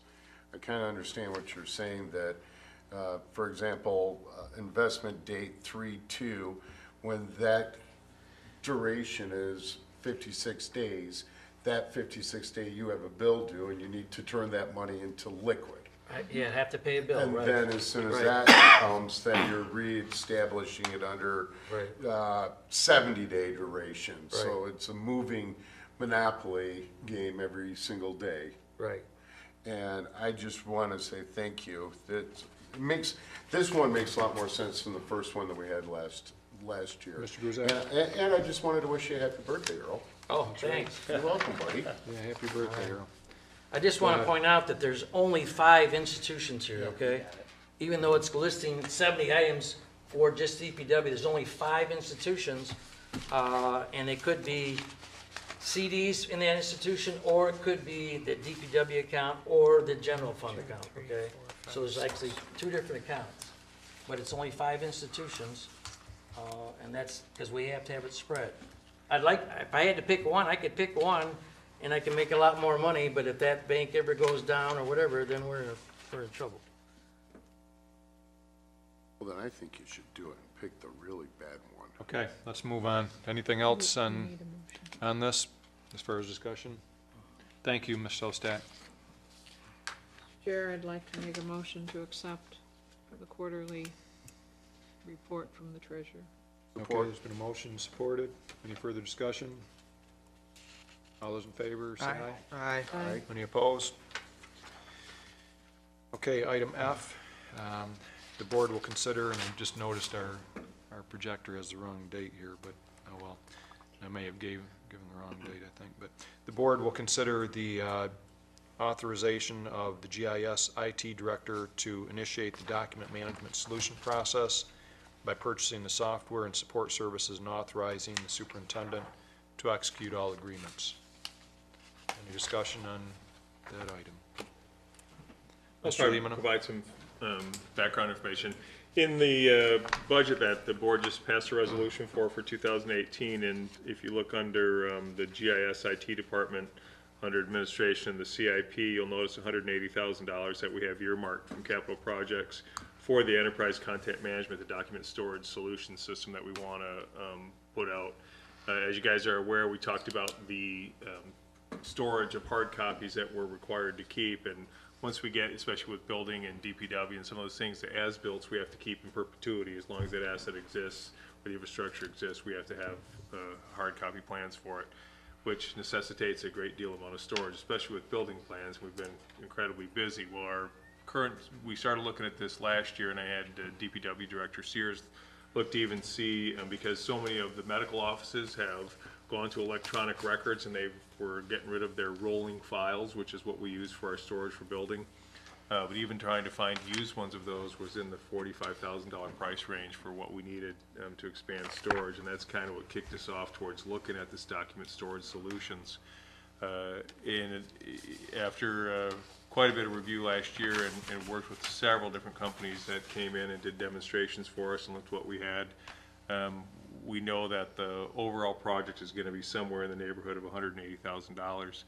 What IT Director Beller has asked of me is that now if the board was going to approve the CIP and the budget moving forward with that expenditure and with the idea that we're going to go to electronic document storage, is that the sooner we start the better. And so what he asked for is if I would be willing to transfer that $50,000 from the 2018 capital projects to 2017 and go ahead and get into December and let them get moving with the purchase of the software and support services, because that at least allows the ball to get rolling so that we're not waiting just until January 1 to kick it off. And we have looked at a lot of different ways, hiring an intern, and that has kind of been still kicked around. We have something as a part-time in the budget for GIS IT for somebody who would be here that would assist in doing nothing but scanning documents. But like I said earlier, there's some of the departments where we need to have them come in and pick up mass quantities of files. They'll go out, they'll bring them back, you know, a few days later and scan everything in. We just can't afford to have the disruption where the files are gone for 30 days. And, you know, if we just have one person scan it in, we also have some concerns about what you get with a lower paid intern when this is critical that every document gets scanned in by the way we need it to, because we've got to be able to retrieve these. They're going to be by address or by, you know, property, parcel number.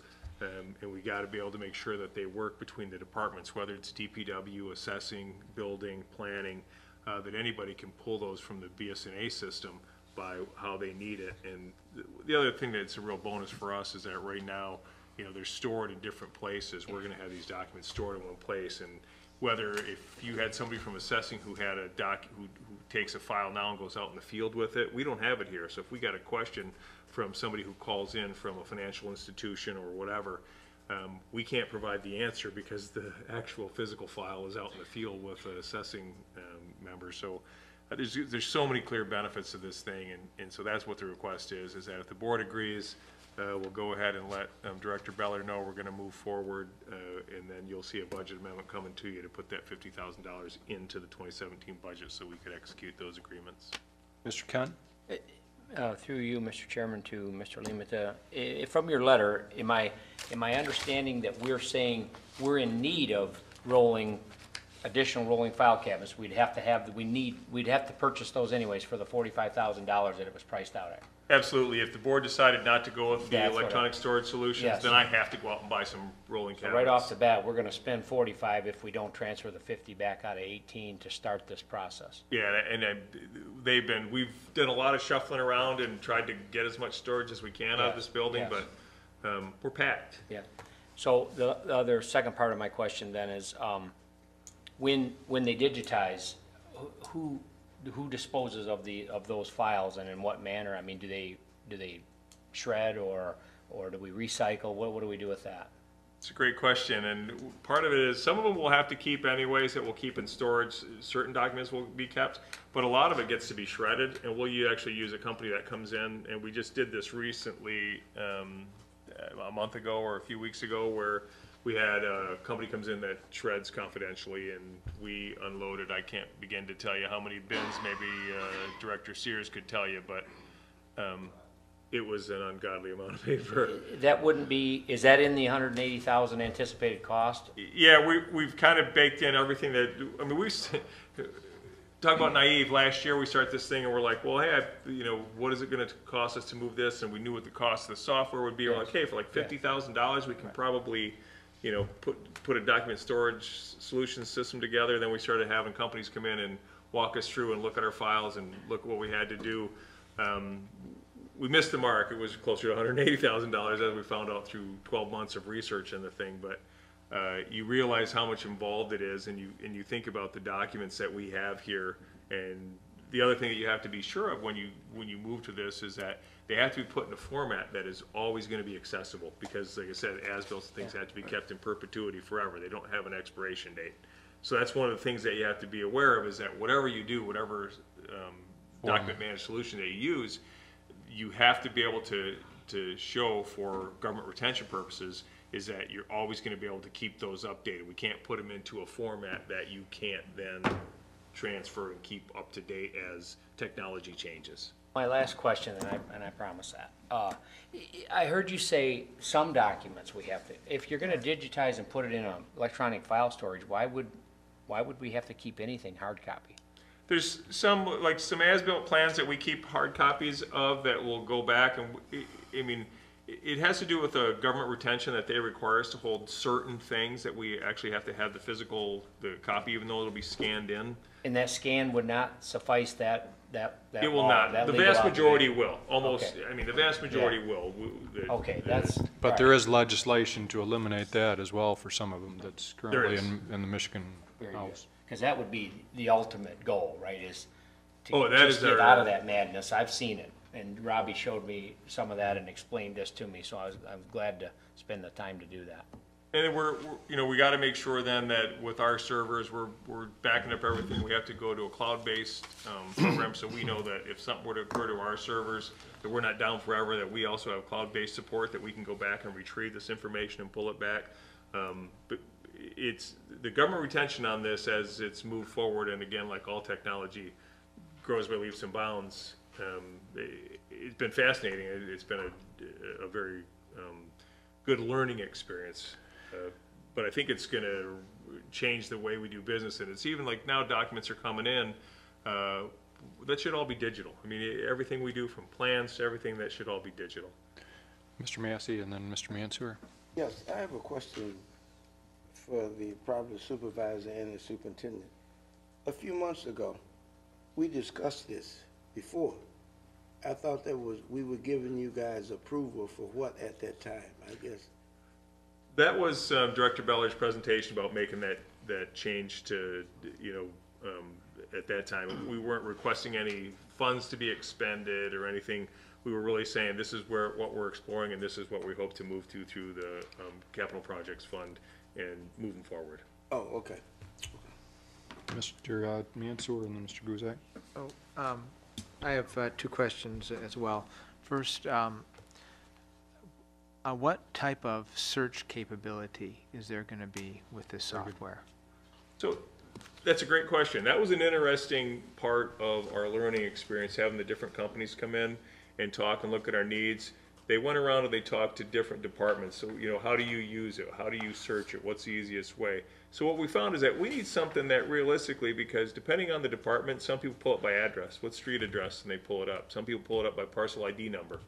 The cool thing about this solution that we're looking at is you can pull it up all those ways. It doesn't matter if by building you're used to pulling it up, and so that the permit number will be attached. You'll see all these things will always stack, they'll stay together. So even though you pull it up by address and they pull it up by parcel ID, you're getting the same file. I sat in on a presentation, and it's very relational, and it's amazing how this learns too.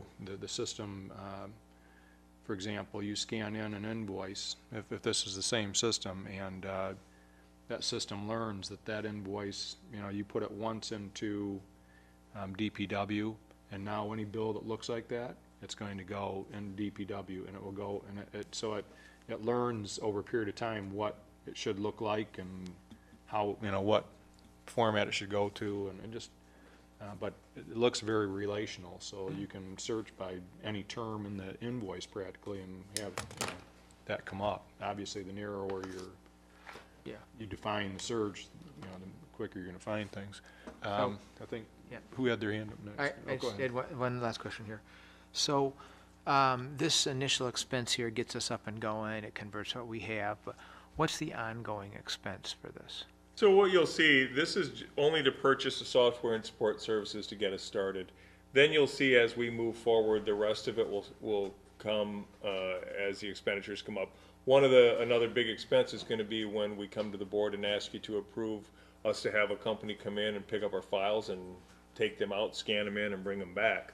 That's actually a very sizable expense. We looked at, can we save money, like I said, with using interns or something, but there's a considerable concern about the accuracy, whereas if we hire this company and this is what they do, we have a high level of confidence that they'll take our files and we put them in intact. We have to provide, garbage in, garbage out, the old saying, but we provide what we need.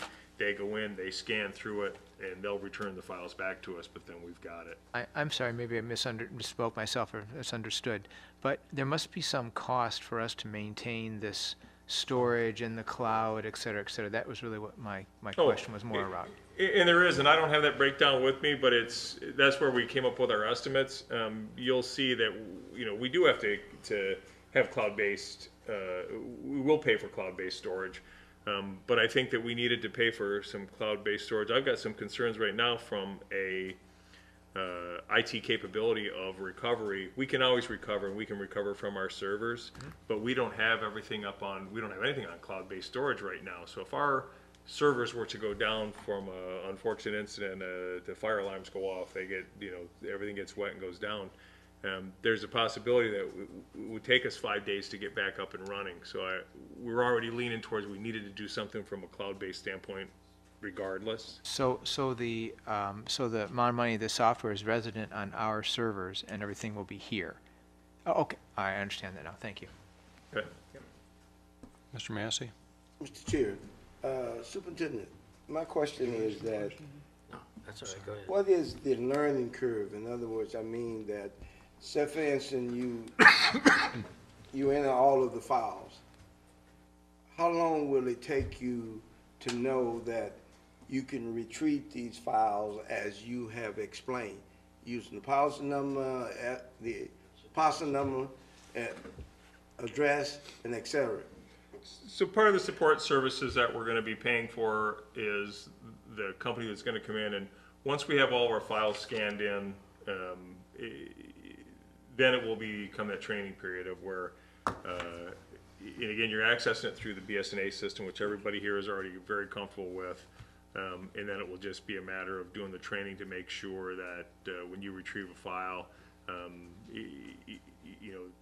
we'll make sure that all that system works, but this company, that's what their job is to do, is to make sure that once we've got everything scanned in, that they're here to teach everybody that needs to know how to access it. I wasn't referring to teaching. I'm referring to basically, is there any, I can't think of the word right now, but is there any, you can run through files and retrieve 1,000 files. Say you got 20,000 files. You can retrieve 10,000 files and it may be accurate. But you go beyond that, you may not be able to retrieve them accurately. That's my question. Do you understand what I'm saying? Not exactly. Certain things that you test, you use a test method.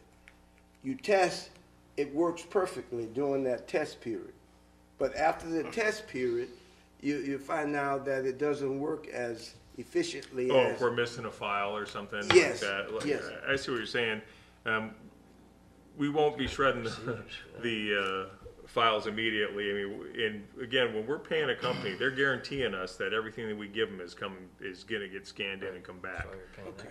If we found out that we were missing, quantities of files for some reason, that clearly would be a guarantee issue. I mean, that's the point of using these companies, is that it's a real time saver. What might take us 30 days to scan in, they can do in 3 days.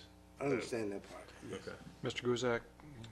Yeah, the only question I had, I just want to make sure I understand everything correctly. I know the total budget's about 180, and we want to shift 50 into this year, right, in 2017.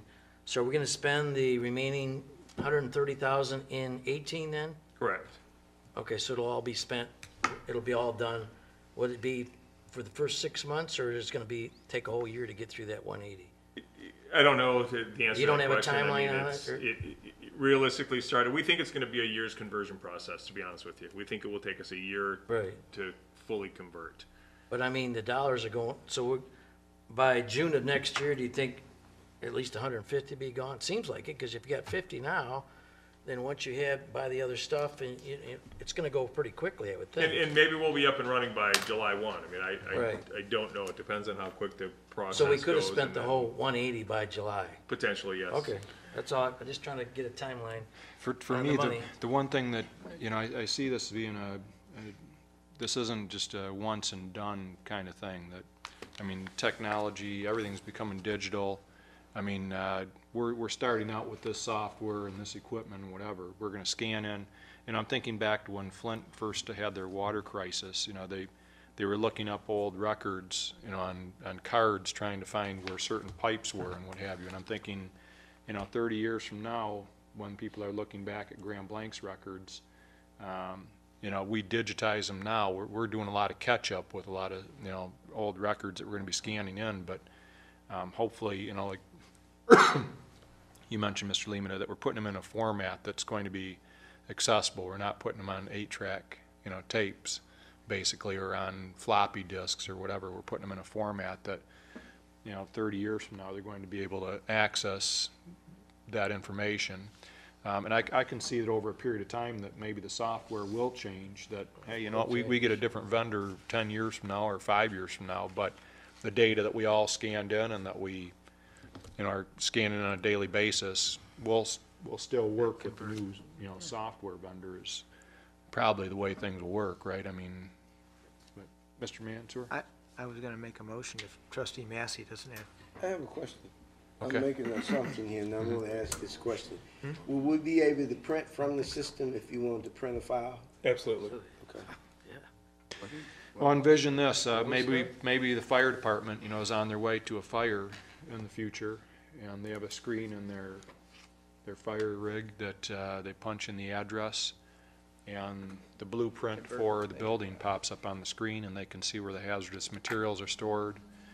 They're going to a home fire, they can, you know, see the layout for the home, what have you, on their screen. Same with DPW, if, you know, they can bring up in their truck, you know, maps, what have you, so. When they stop driving. Well, yeah, they won't have to drive. They But Chev can look still at the uses screen. no card. Mr. Mansour? So, I'd like to make a motion that the board authorize the GIS IT director to initiate document management solutions process, purchasing software support services, authorizing superintendent to execute all agreements, pulling ahead a portion of the funding of the 18 budget into 17 to cover the initial software purchase. Support. Any further discussion? All those in favor? Aye. Any opposed? Thank you. Okay.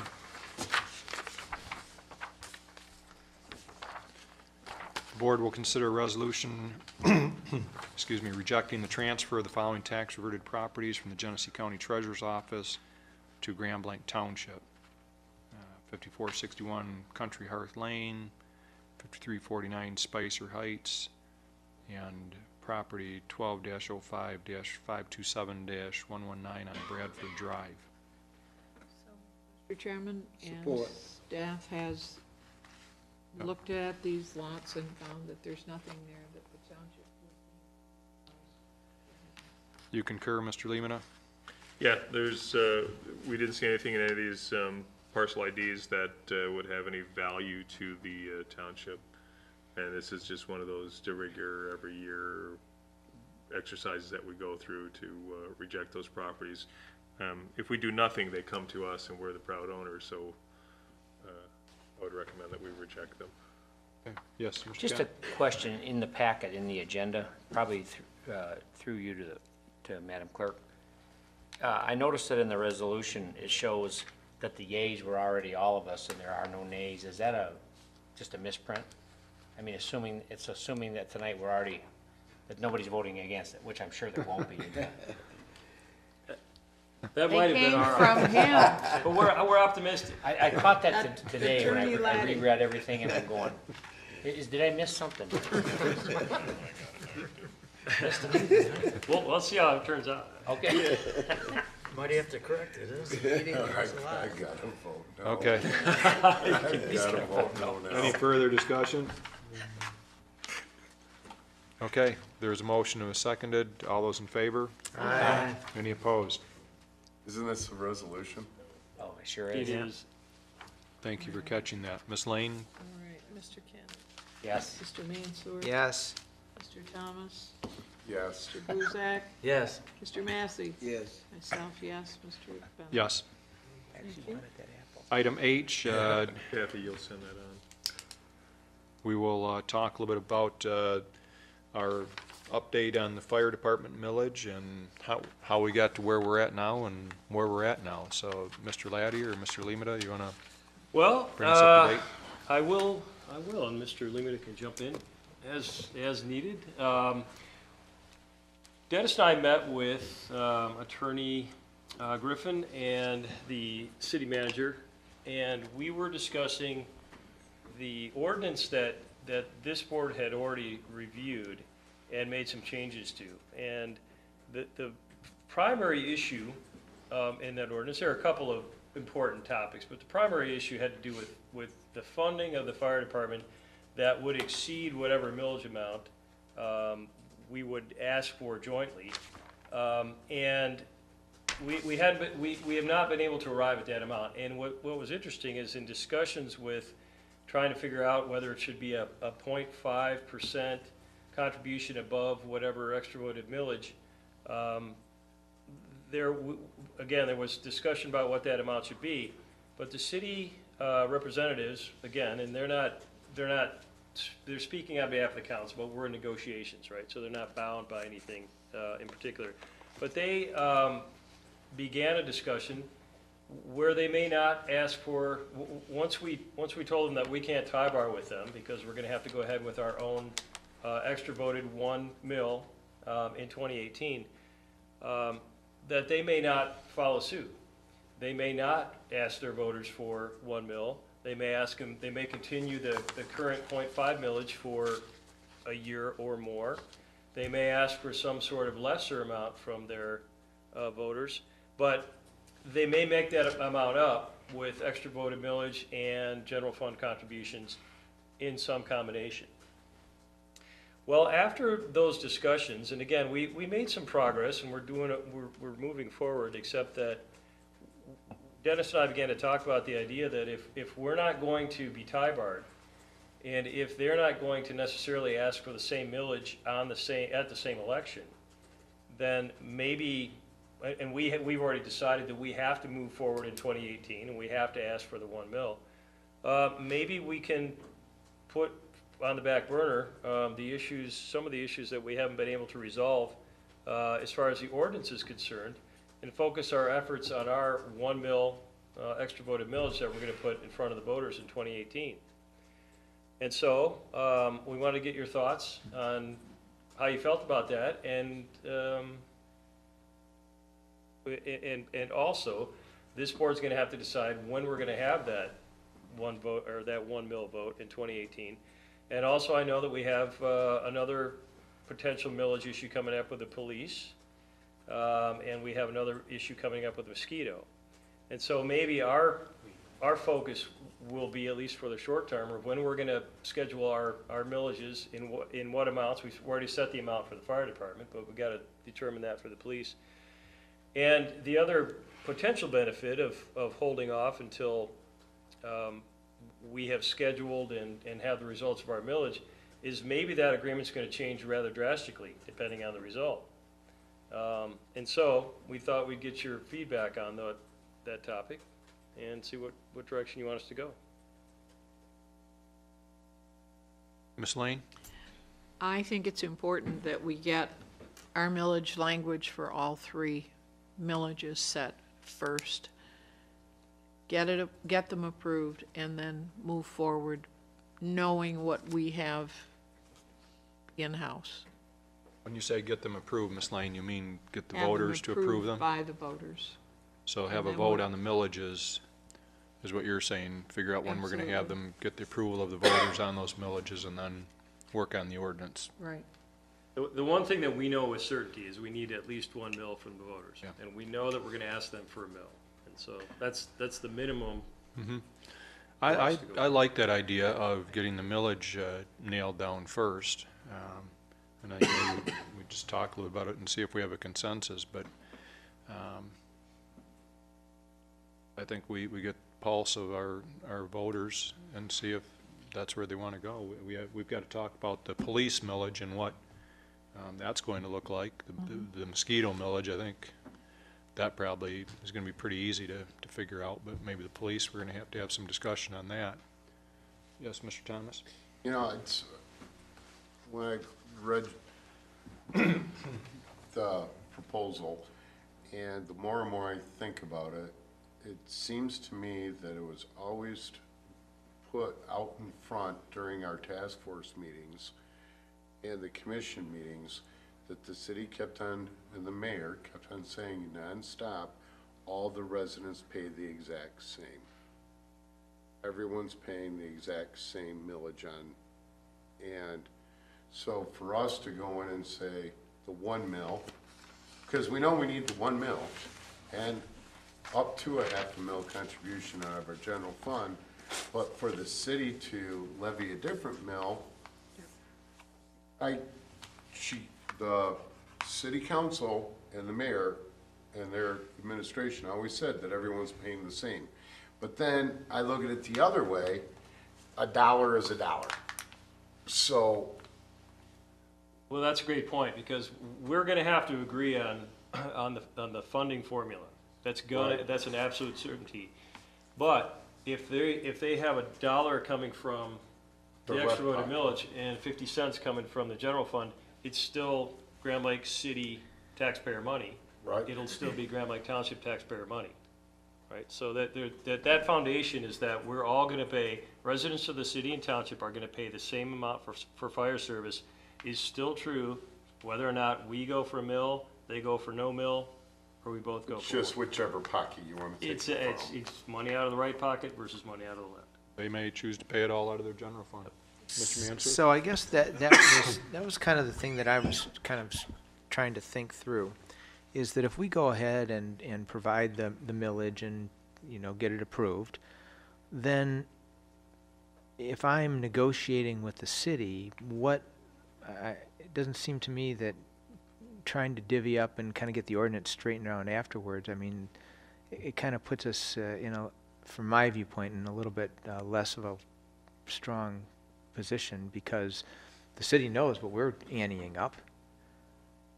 So what they could do on the ordinance, I mean, they could be, you know, they wouldn't have to concede frankly, anything. I mean, you know, the balance could change, and we would be committed because we told the voters where the money was going to go, and you know, there could be some freeloading, I guess is maybe the term. Well, we're not going to allow them to participate if they're not participating at the same level as us. So if we pass a mill with a half mil contribution, and they say, hey, we're only going a mill total, sorry, but our fire department's going to operate on $1.5 million.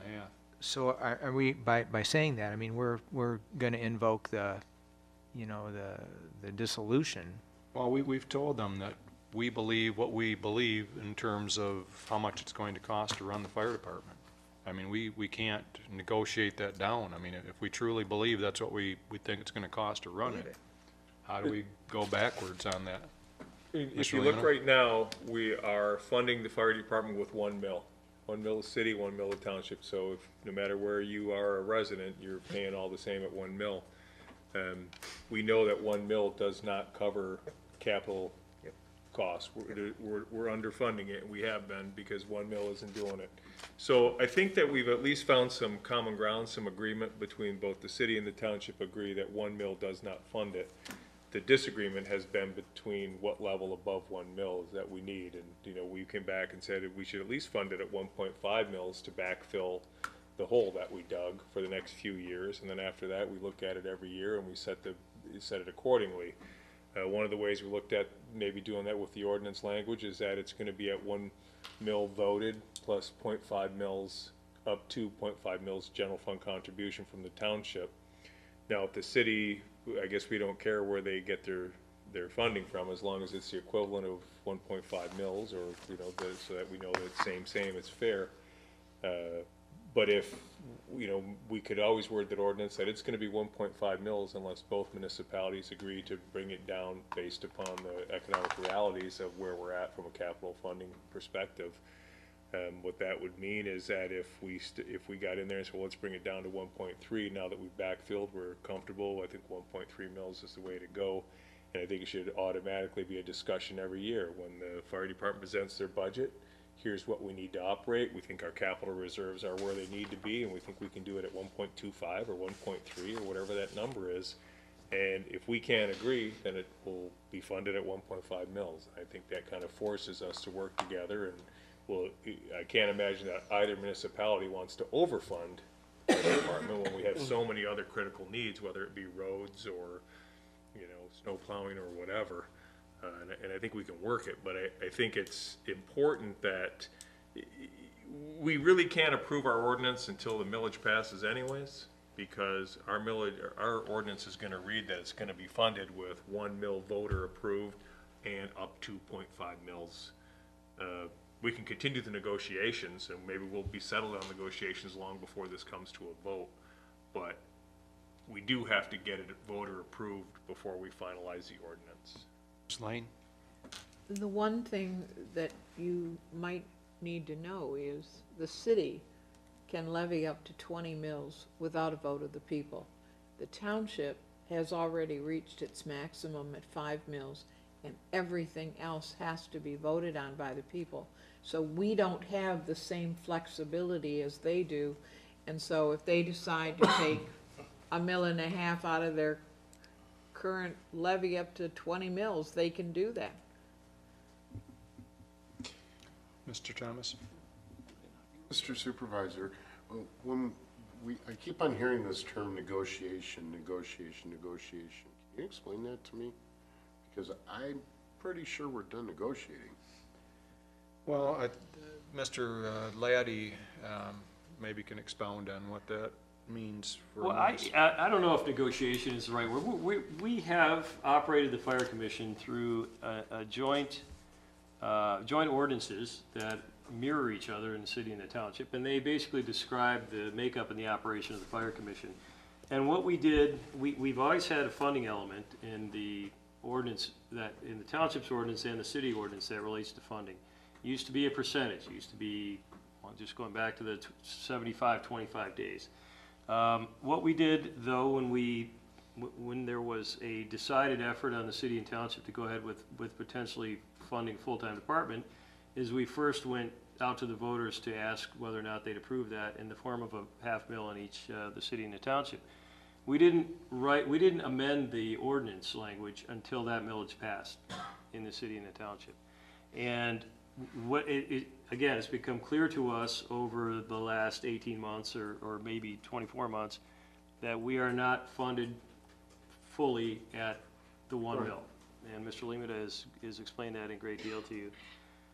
The city agrees with that, and it occurred to us, though, that we were trying to, we might have put the cart before the horse as far as trying to iron out the details of the ordinance before we actually had our significant funding piece put in place. And what's important to us with the 1 mil is, even though we know it's not enough, the Grand Lake Fire Department looks a lot different if Grand Lake Township residents pass a 1 mil millage versus if it doesn't pass. And we don't have 1 mil guaranteed funding. The department's gonna look a lot different, and that language is gonna look a lot different. So Mr. Lehman is correct. We can continue to have discussions. We can continue to try to work out some of the details of the agreement. But once it became clear that the city isn't necessarily going to go along with the amount and timing, which is still, it's not fatal to the agreement, but if they're not on our schedule and we don't have to coordinate those schedules, then we should move forward with our funding when we want it, and it makes it adds a much more clarity to the situation. Well, Mr. Thomas?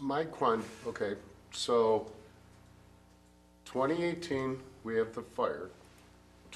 This is probably open to everybody. 2019, we have the police. In 2020, we have the mosquito? No, 2019 is for the police and the mosquito. Mr. Limita, you want to run through what the schedule is? I think you should give that to Clerk Lane because she has. Okay, Ms. Lane? I know you guys were, you were doing some research earlier. I don't know Right. Dennis, so. The mosquito millage has to be approved in 2018, or it will not continue. 2019 is not a regular election year, and that's when police and fire both expire. So that's why we're saying we'll put the three together in 2018 during the regular election schedule or a May special election. So there was a and get it done. special election for the initial fire No, and police? The initial police was in August of 2000, and based on the language, it took it through 2019. Okay.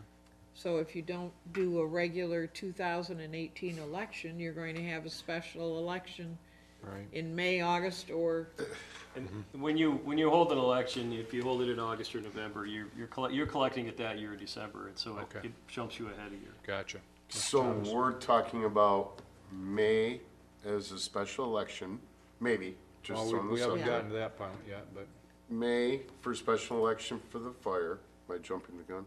well, Yes, I think you're jumping the gun. If I recall, we're not having a special election. well, We let's, have I let's, think that's what we're talking about. well, let's Well, we've focus right discussed now that just many on, times, but on we- whether we go with, let's get a consensus first if we could. I don't want to cut anybody off, but do we have a consensus that we want to move forward with a millage question Yes. before we start working on ordinance So language? let me just, so what we're talking about here is we're talking about wanting to secure the dollars Before we, without the agreement of how we're gonna spend it. without the agreement on how we're going to work with the city or To what have you. spend it. You know, whether, who's gonna pay for an air conditioner or whatever. But that's not my understanding. Well, that's, My That's what we're proposing. understanding, if I'm wrong, you correct me, we got two things going on simultaneously here, right? Yep. That's my understanding. you mean the ordinance and the Yes. millage? Yes, Well, we heard Mr. Leamta and Mr. Laddie say that even in the past, you know, we had to pass the millage because the ordinance is gonna reflect how, I mean, on what millage we have to work with. It does, know. and we come a long way. The one thing that the city has agreed to is they know that we're underfunded at a mill. And the one thing that we have proposed to them is that, and said to them, is we're going out for a mill to our voters. And they haven't said to us, a mill is too, they haven't said, where we're having the discrepancy is whether or not we're gonna contribute an additional up to a half mill. We're not having a disagreement with them about the mill. baseline mill, right? And so that's progress over the last Right. 18 months. The other thing that's interesting is if they had a tie bar in mind and an election date in mind, we have said to them we can't tie bar because it places the survival of the department in peril, frankly. If it passes in the township, doesn't pass in the city, we all have a big problem on our hands. And so we learned that was another piece of the puzzle that we learned, that took the pressure off a little bit as far as the overall funding for the department. And it takes the pressure off a little bit as far as some of the minutia of, and I think that the general fund contributions for us is not minutia, obviously, but we need to move forward with securing that 1 mill. And Supervisor Bennett said at the beginning of our joint meetings, we've got December of 2017 circled as the date we make up our mind for our millage. And depending on how you go tonight, we can get you that millage language for a resolution next month. And so there are two things going, but Mr. Mansur makes a good point. He's like, however you break them up, we're gonna have to solve this riddle. Yeah. And they're both tied together and they're both important. Right, so that the ordinance language will be a little bit easier once we know how much money we have to work with. Well, it absolutely is, yeah, a lot better. Because if it fails, if our millage fails, then that language has to be rewritten. Right. The whole agreement will have to be rewritten. So would we have consensus that we want to move forward on Mr. Laddie writing up the language for the millage?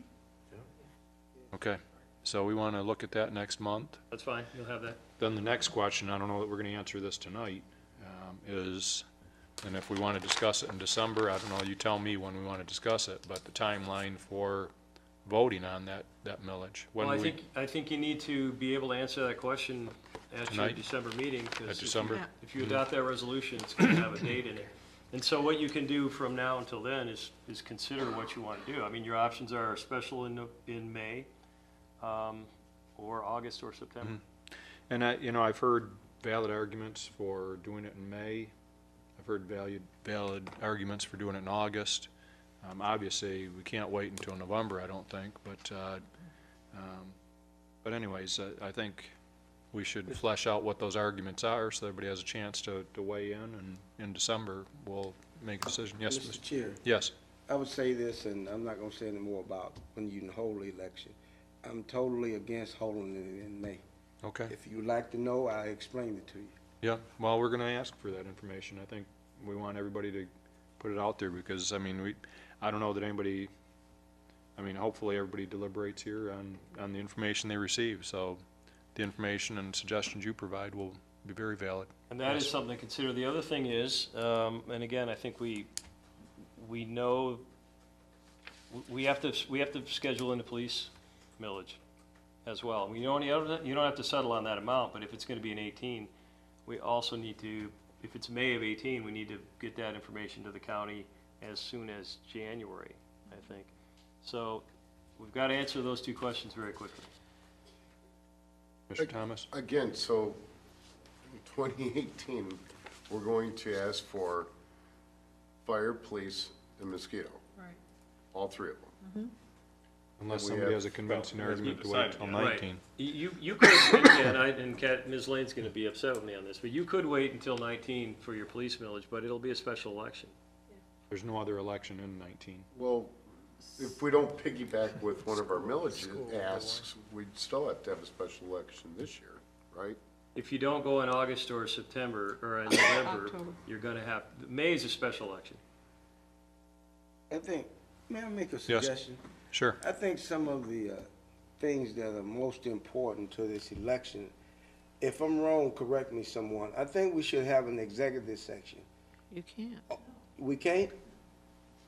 Well, it depends. I mean, I think because, well, you said we can't, so, Well, What's it for? you mean to discuss the timing? yes. Okay.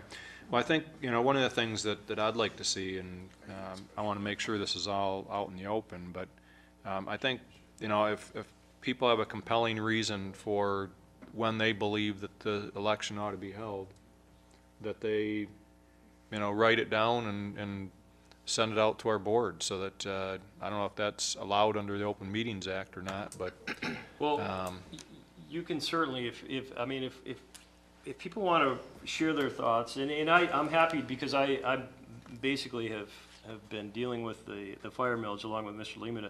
I'm happy to receive your comments. They're not going to be attorney-client privileged, but I can receive them, and then we can share them at the December meeting or before the December meeting. And again, they're not privileged comments. Right.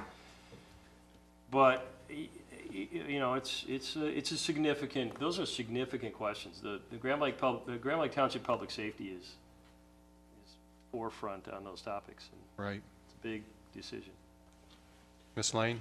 I have been looking back at previous May and August elections, and in both cases, you're looking at about 5,100 people voting, whether it's May or August. Of course, November would be the governor's race. Majority of them And- absentee ballots, Ms. Lane, do you know? I would say quite a few of them are, but when you're looking at how many people turn out, and I looked back historically, we're looking at roughly the same amount of people voting, whether it's May or August. And especially, But when you get down, and maybe this is not the night you want to have it, but when you start getting into August, we end up with multiple other ballot questions, and state and county ballot questions are all ahead of Grand Blanc Township.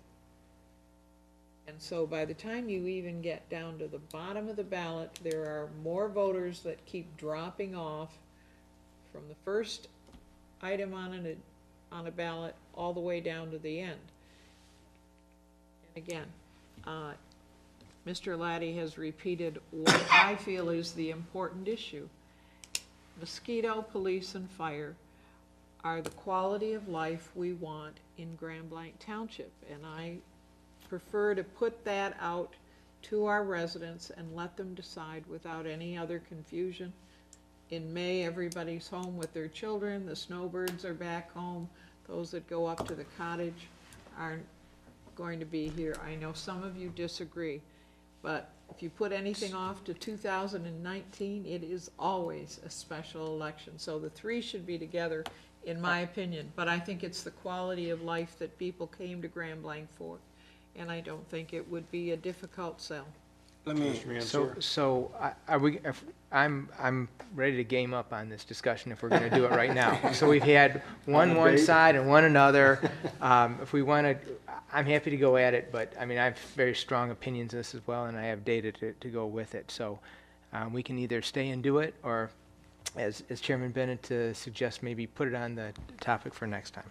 Or, you know what, I don't want to close out the public, but I'm almost thinking that if people put it in writing, it might be, you know, that's fine. Have more data and what have you. I don't know, Mr. Well, Laddie. I think I have a timeline. Ms. Lane, do you remember the language, the drop dead date that resolution has to be at the county for a May 18? It was January. I emailed you. Is it early? Is it after our first meeting in January? Just after. Okay. It was like the 17th, so you had the first meeting in January put up, or? So let me suggest this. Why don't we tackle the fire millage, the 1 mil fire millage, which will be in 18. I'll give you the resolution, but not the date of the election that will occur. And then we'll enjoy Christmas break, and in our first meetings in January, we have the option of setting the police millage for May if we choose to do that. And why don't we make a decision on the police millage in January, and we'll make a decision on the fire millage in December. So our next meeting, we can bring up the arguments with regard to when we all think it best fit on the calendar. And mosquito is Mr. Massey? easy. Mr. Chair. Yes. I have a question for Clerk Lane. Your experience and some of your board members that have been around for a while, have you ever had 3 millage on the ballot at the same time? Not for just the township, but there have been I'm multiple. asking for the township. Have you ever had 3 millage on the ballot at the same time? No, because the police was back in 2000. The fire and mosquito have been on together. But there have been as many as 5 ballot questions from the county all the way down No, I mean through. the township. Yeah, we've easily had 2 at the same time. Not 3. Nope. Okay. All right. So I think we've got a pretty good handle on that. Are we ready to move on? Great. Okay. Thank you, Mr. Laddie, and you'll bring that to our next meeting. I will. The next item, what are we hearing from the community? Future agenda items. Few items that kind of odds and ends. One of the things on social media right now is the big complaint with the newspapers that the ad circulars they're throwing in everybody's driveway, that people would like to have a choice whether or not those are thrown in their driveway or yard. Mr. Limata brought up the item that Orion Township actually was sued by the Detroit Free Press for restricting freedom of speech for about $5 million. The interesting part was that they sued all the township board members individually, or named them. But the bottom line was that they resolved it and allowed the residents to be able to opt out. I haven't talked to the supervisor in Orion to find out if that's working or not, but it certainly would help if they could do that here. We had the open house of the water treatment facility last week, and that was very interesting, very well attended. Had never seen anything like that, how their water's treated, but very interesting.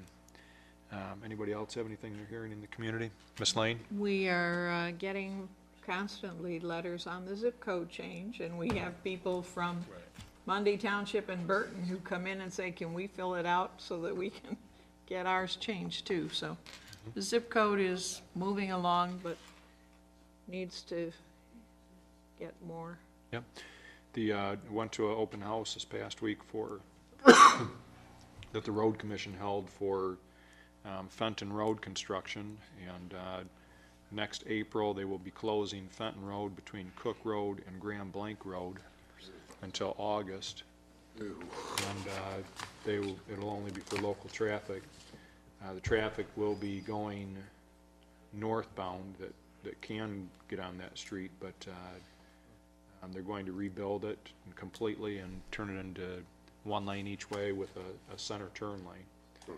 So between Cook and Grand Blanc Road. You seem to have input to the road commission? Yeah, All right, then, the roundabout. no. I was going to suggest that where they have open ditches, but it's at Hill Road where they have open ditches in front of the funeral home and that I've if been they were working on doing them, that. that's, but that's not, That's, Right. that's too far north. that's the Yes. Mansour roundabout, What? the decorative Mansour roundabout. Actually, I found some decorative ones that I'll share with you guys that I saw in East Lansing. But Park Lake Road and Bircham. Any other things that anybody's hearing? Mr. Limita, I'm sorry, Mr. Massey? Yes, the traffic jam at Emory and Grand Blanc Road is back to normal now. With the opening of Thompson? Yes. That's good. Okay. Mr. Limita, Mr. Laddie, anything?